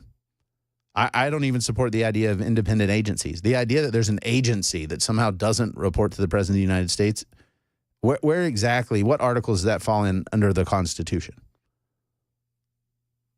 Because I don't see that. So I think that, yes, there are judges who get this wrong. There are judges who do crazy things, and I want to make sure that those are overturned on appeal. Those opinions are overturned on appeal. But I don't think that impeachment's the right answer because the judiciary is an independent branch. So is the legislature. Right now, I'm not real high on Congress because I don't really know what they do. You know, watching Elon Musk go through the federal government like the Bobs from Office Space has been glorious. You know, the whole, what would you say you do here? Apparently, people don't have answers for that, which is shocking. Somebody pointed out to me the other day, I had mentioned when I worked on Capitol Hill, I had asked for an org chart, and nobody could give me an org chart. Like, I had every resource at my disposal as a senior staffer under Republican leadership, and literally the Congressional Research Service, everybody I called, nobody had an org chart. And I thought that was one of the strangest things ever, to not have an org chart for the federal government. Like, an agency could give you sort of an org chart, but there's no comprehensive org chart. And somebody pointed out to me the other day that this whole respond to this email with your supervisor and answer these questions is a great way to reverse engineer an org chart. Think about it. So they say, here's who my boss is, and here's what I did. And that person says, here's who my boss is, and this is what I did. And then you can see it, right? And so this is a fast way to say, this is what the org chart looks like. And here's the people who are in those positions. And if nobody responds, then something a position we might think we have on paper might not actually be filled with anybody. And that's how big and unwieldy the federal government is. And it's a huge problem because we need to know who's doing what with our taxpayer dollars. Troy in Winchester said he called my 16-year-old son. I want to see what he has to say before we take a break. Hey, Troy, how'd it go? Hey, Cameron, first-time caller, and that was awesome. I called your son up, and I could hear he was smiling from ear to ear. Well, he's a good kid, and he has a lot of fun. Man, God bless him. I told him happy birthday and God bless, and he just sounded like a great guy. Well, I appreciate it, Troy. Thank you for the call. It's a privilege to be the father of such a great kid. And thank you all for calling him and wishing him happy birthday. I know he's having fun with that. We got to take a break. I'm Cameron Smith. This is the Matt Murphy Show on Super Talk 99.7.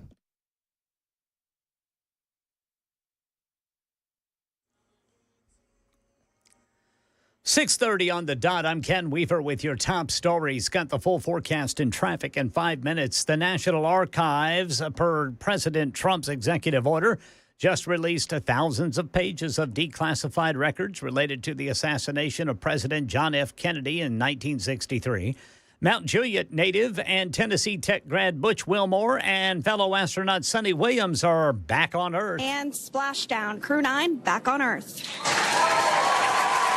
Spent 9 months on the International Space Station. It was only supposed to be 8 days, but problems with the Boeing Starliner, that pushed that out some. Vladimir Putin appears supportive of a limited ceasefire applied to attacks on energy infrastructure, but according to a White House readout of his call with President Trump today, Putin did not commit to a full 30-day ceasefire.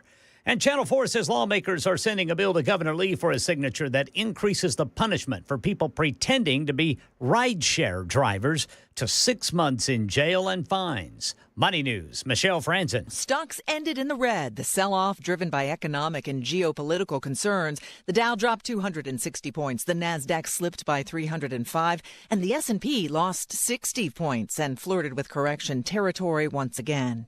Tesla shares hit hard during the recent downturn, struggling again today, facing more competition in the EV world. That includes charging stations. Chinese car maker BYD announced it can now charge up its EVs in about the time it takes to fill up a gas car with fuel. The flash charging system can deliver a megawatt of power in between 5 and 8 minutes.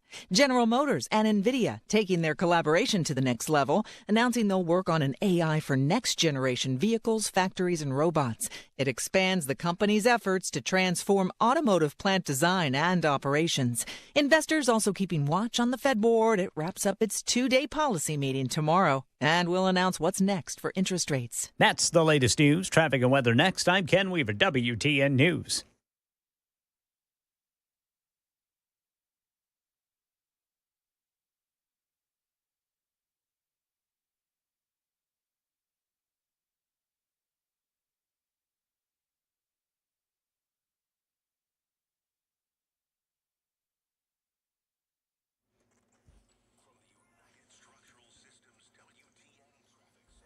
All right, big problems westbound 24 in Murfreesboro. The 2 left lanes are blocked going westbound between Joby Jackson Parkway and Church Street.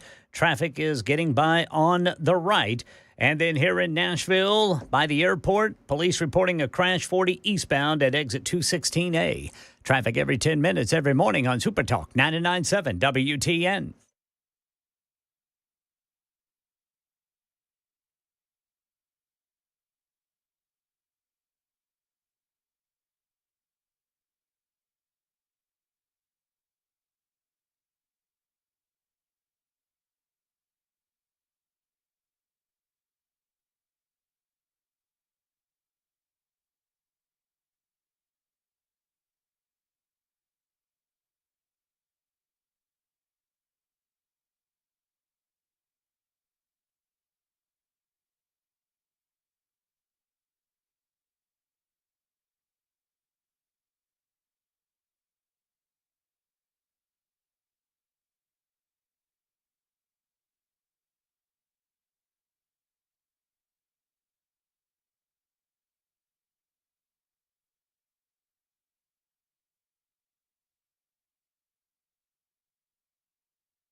Hey, folks, welcome back. I'm Cameron Smith, filling in for Matt, who left the door open. Nobody was in here. Came in and started talking. He is with the Nashville Republicans doing Republican things. Hopefully the rubber chicken at this dinner is much better than rubber. But I agreed to fill in, and so I appreciate y'all being here as we close out the show. Several of y'all on the Super Talk text line, 615-737-9986, have, sparred with me a little bit back and forth on liberal judges. 4655 says, these liberal judges are ruling outside of the Constitution purposely. Did they not take an oath to uphold the Constitution of the United States of America? If so, why not impeachment or some discipline equivalent? It's a fair question. I don't think that that's an unreasonable thing to ask. But the truth is, I'll use the Second Amendment as an example.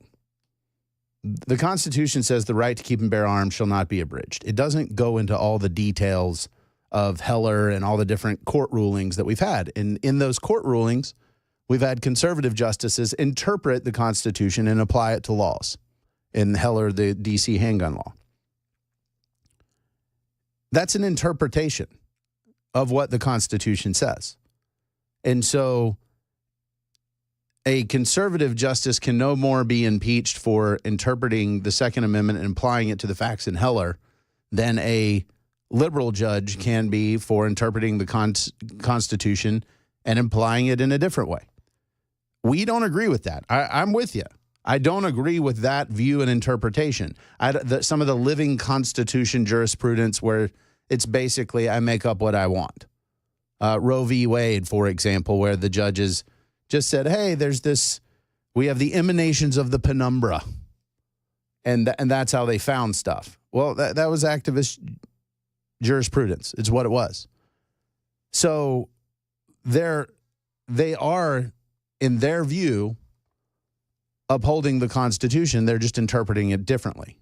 And so we can disagree with that. It's not a justification for impeachment. It just isn't. Because under that view of impeachment, only people that agree with us about exactly what the Constitution says can interpret the law. Everybody else has to be impeached. But that's just kind of strange. And I think we have to be real careful there. I understand why people don't like it. I really, really do. But it is really important to have the separation of powers. I thought it was hilarious when Trump was putting out on Truth Social that this judge didn't even win the popular vote. And Trump basically went through his electoral victory and pointed out that the judge who disagreed with him did not have those things. It doesn't matter. There's a reason our judiciary is independent. We want it to be independent. They are not popularly elected. They are appointed and confirmed with the advice and consent of the Senate. And we need to uphold that. And I'm saying that for the protection of conservative ideas. The political class, it's much easier for them to change and change and change and change. But when it comes to the judiciary, we want a judiciary that's very stable. My hat's off to the Federalist Society. They have done fantastic work at getting judges confirmed on all levels of the federal judiciary. It's a big deal. The fact that President Trump is going to have, he may not have another Supreme Court seat, but he's absolutely going to have a ton of federal district court judges and appellate judges, that he's going to get in. And we're going to have a very conservative judiciary that has a very originalist view of the Constitution. And that's it. And that will be that way for a long time. So trust me, it's in our best interest to have a conservative, independent judiciary because politics change fast, real fast. Just ask the Democrats right now how fast it's changed. Y'all remember when Democrats were the cool party? Like it was like cool to be a Democrat? It ain't so cool anymore. Their favorability rating, this is CNN, by the way. So they've been polling it since 94, and they're at a record low of 29%. I mean, they are sucking wind right now. And like I mentioned earlier, I didn't really finish it, and so I think we should talk about it a little bit now. Trendy Aragua is this Venezuelan gang that was sex trafficking people here in Nashville. So let's be real clear about this is an issue that impacts us close at home. They would take people who are trying to get out of Venezuela, get them into the United States, and then they would put them basically into prostitution rings and say, you got to be a prostitute for us until you work out your exorbitant debt. And it's awful. These are terrible, terrible folks. And Trump said, okay, we're going to get these guys, round them up. They're not here with legal status. They're not U.S. citizens. And we're going to deport them under the Alien Enemies Act. We're basically going to treat this as an invasion, and that's what we're going to do. If I had to call it today, I'm a lawyer, and I've looked at this, looked at the text of the of the law and the arguments by the administration. I think there's a pretty good chance that the ACLU, which sued to basically stop the deportation of these gang members, I think the ACLU may well prevail because the underlying law has a foreign nation or government behind the invasion, right? And that doesn't seem to be really clear right now. It's not clear that the Maduro regime in Venezuela is behind this gang. So if that's not the case, let's just say Trump loses. Well, if Trump loses, Republicans will introduce legislation. They will say, hey, we want to expand the definition of who's captured by this law to include criminal gangs. It'll fly through the House, and then Senate Democrats are going to have to kill it. And can you imagine that? Senate Democrats killing a law that says if there are people in the country illegally who are known members of a criminal gang, you cannot deport them expeditiously. We have to let them hang around. And yeah, do I believe in due process? You bet. But I also believe in the due process that Congress can create through law and say, hey, here's your due process. This is what the law says. If you are in these categories, that process is much quicker for you. And that's kind of where we are. And I think that this is going to put Democrats in an incredibly unenviable position because they're going to have to explain why they don't want to get criminal gang members out of the United States quickly. And that to me is insane. But that's the modern Democratic Party because Trump has warped their minds, melted their brains to the point where one of y'all made the example that if Trump was very much pro-oxygen, all of them would die because they would refuse to breathe. And I think that's not too far from the truth. This is just the name of the game. It has become, the last time I saw this, it wasn't quite this bad. It was pretty serious, was when Romney lost to Obama. And the reason Romney lost to Obama was not because Obama had done so well. It was because Republicans made everything about Obama. If Obama wanted to do it, they didn't want to do it. If Obama said this is good, they said it was bad. And everything was about Obama, not an actual Republican, here's what we're going to do. Democrats are in that same position right now vis-a-vis Trump. Trump's telling you what he was going to do. Now he's doing it. And Democrats are like, not that. That is just not a coherent agenda. The truth is, Trump runs a very, very moderate policy platform. This is not your arch conservative stuff. If, for example, he took the pro-life issues and said, hey, those are state issues. I'm not going to handle those anymore. Single-handedly did that. Well, guess what? There are a lot of conservatives that didn't like that, but a lot of centrists, they love that kind of stuff. And that's where we find ourselves. And so Democrats, either they have to follow their extreme wing of the party, the Jasmine Crockett's, or they have to occupy a middle ground. And guess who's already there? Donald Trump and a lot of Republicans. They seem extreme for the woke wing of the Democratic Party, but for a lot of voters, the positions, not necessarily Trump's personality, but the positions are where a lot of voters really want to be. And so Democrats just don't have any clue about what they need to do. and how they're going to do it. We're going to take a break, and we're going to put a bow on this. I'm Cameron Smith. This is the Matt Murphy Show on Super Talk 99.7.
Man, it's been fun, guys. I appreciate Matt letting me come in, fill in for him while he's at the Nashville Republican dinner. Just being an entertaining and witty personality, I'm positive. He looked very dressed up for Matt, so I was very excited about that. I understand he was going to get even more dressed up. Oh, yes. He probably even had a shirt that he was going to put on in his truck. I hope so. Or he just took his T-shirt off and was just going like bare-chested under a blazer. That'd which be a bold move. Is very bold. Yeah. A couple things that I want to clear up before you guys head out of here. Y'all asked on the Super Dog text line, why not file an alien enemy amendment now? Why not add gangs to that law now? No, we don't want to undermine the argument of the administration by saying, well, it needs to be amended. Because if we introduce that legislation, ACLU would grab it and say, see, they're saying he doesn't have authority. And so that's why you probably wouldn't endorse, you wouldn't do it right now. You'd wait till he loses and then do it. Also, a couple of y'all noticed that it looked like when the Russian cosmonaut got out of the space capsule, it looked like there were people in ice jackets there ready to arrest and deport him. So, big if true. Just saying. Big if true. And look, on all of this stuff, we've talked about it today. I think it's really, really important to remember how we carry ourselves. This is not a lecture. It's a reminder to me. It's something that you guys tend to do a pretty good job about, and I wanted to keep encouraging you, is we got a long way to go. The cuts that DOGE is making, the changes, the radical changes to the federal government, there's a lot of, going to be a lot of fighting. I'll put it that way. And this is where the spirit of the happy warrior needs to come in. We need to hold fast. We need to engage. But let's do it with a good attitude. Let's be positive. Let's encourage one another. Let's not be angry cave people who are just against everything and not very much fun to be around. Tim pointed out to me that I failed to mention the Trash Panda Act. Trash Panda Act. We are going to legalize raccoon ownership in Tennessee. I have tweeted out at D. Cameron Smith. I have tweeted out the one pager. Go there, check it out, send it to every politician you know. I'm not being silly here. This is a stupid law because if you trapped a raccoon, first of all, you can kill raccoons in Tennessee. You can hunt them, you can eat them, you can wear them on your head. If you want to trap one and make it as a pet, fine. I don't care. They're angry things. And so you'll probably get bitten. You may have rabies. There are options, but you can get them vaccinated. And the government's job is not to stop stupid people from doing stupid things. In Arkansas, for example, you could own 6 raccoons that you catch by hand. That's the limit. You can only own 6. But if you catch them, and it can be a combination of possums, raccoons, squirrels, whatever you're feeling, they can be your pets. But my point is, if we can't get rid of the little bureaucratic things, how are we going to get rid of the big ones? And so let's start with something that's a little fun. I really don't think that there are that many people that are dying to have an angry mammal as a pet. I think you'd be surprised. Well, then I want to see them. I want to see those pets. I want to see, go to at D. Cameron Smith on X. I've got the one pager up there. It's got a great raccoon in the background. And send it to everybody that you know in the Tennessee General Assembly. And tell them, if we're going to get rid of some bureaucracy, let's get rid of the easy stuff first. And then we'll work on the other stuff. But get them in the habit of doing it. Find laws that we need to kill. I'll tell you what, guys. This has been fun. This has been the best hour and a half of radio I've had in a while. I've appreciated you keeping me company because Matt didn't. He just took off. And, you know, a lot of times when it's here lonely, it's just me staring at the glass and Chris. I can barely see Chris. I just see shadows everywhere. I'm Cameron Smith. This is the Matt Murphy Show, and you're listening to Super Talk 99.7.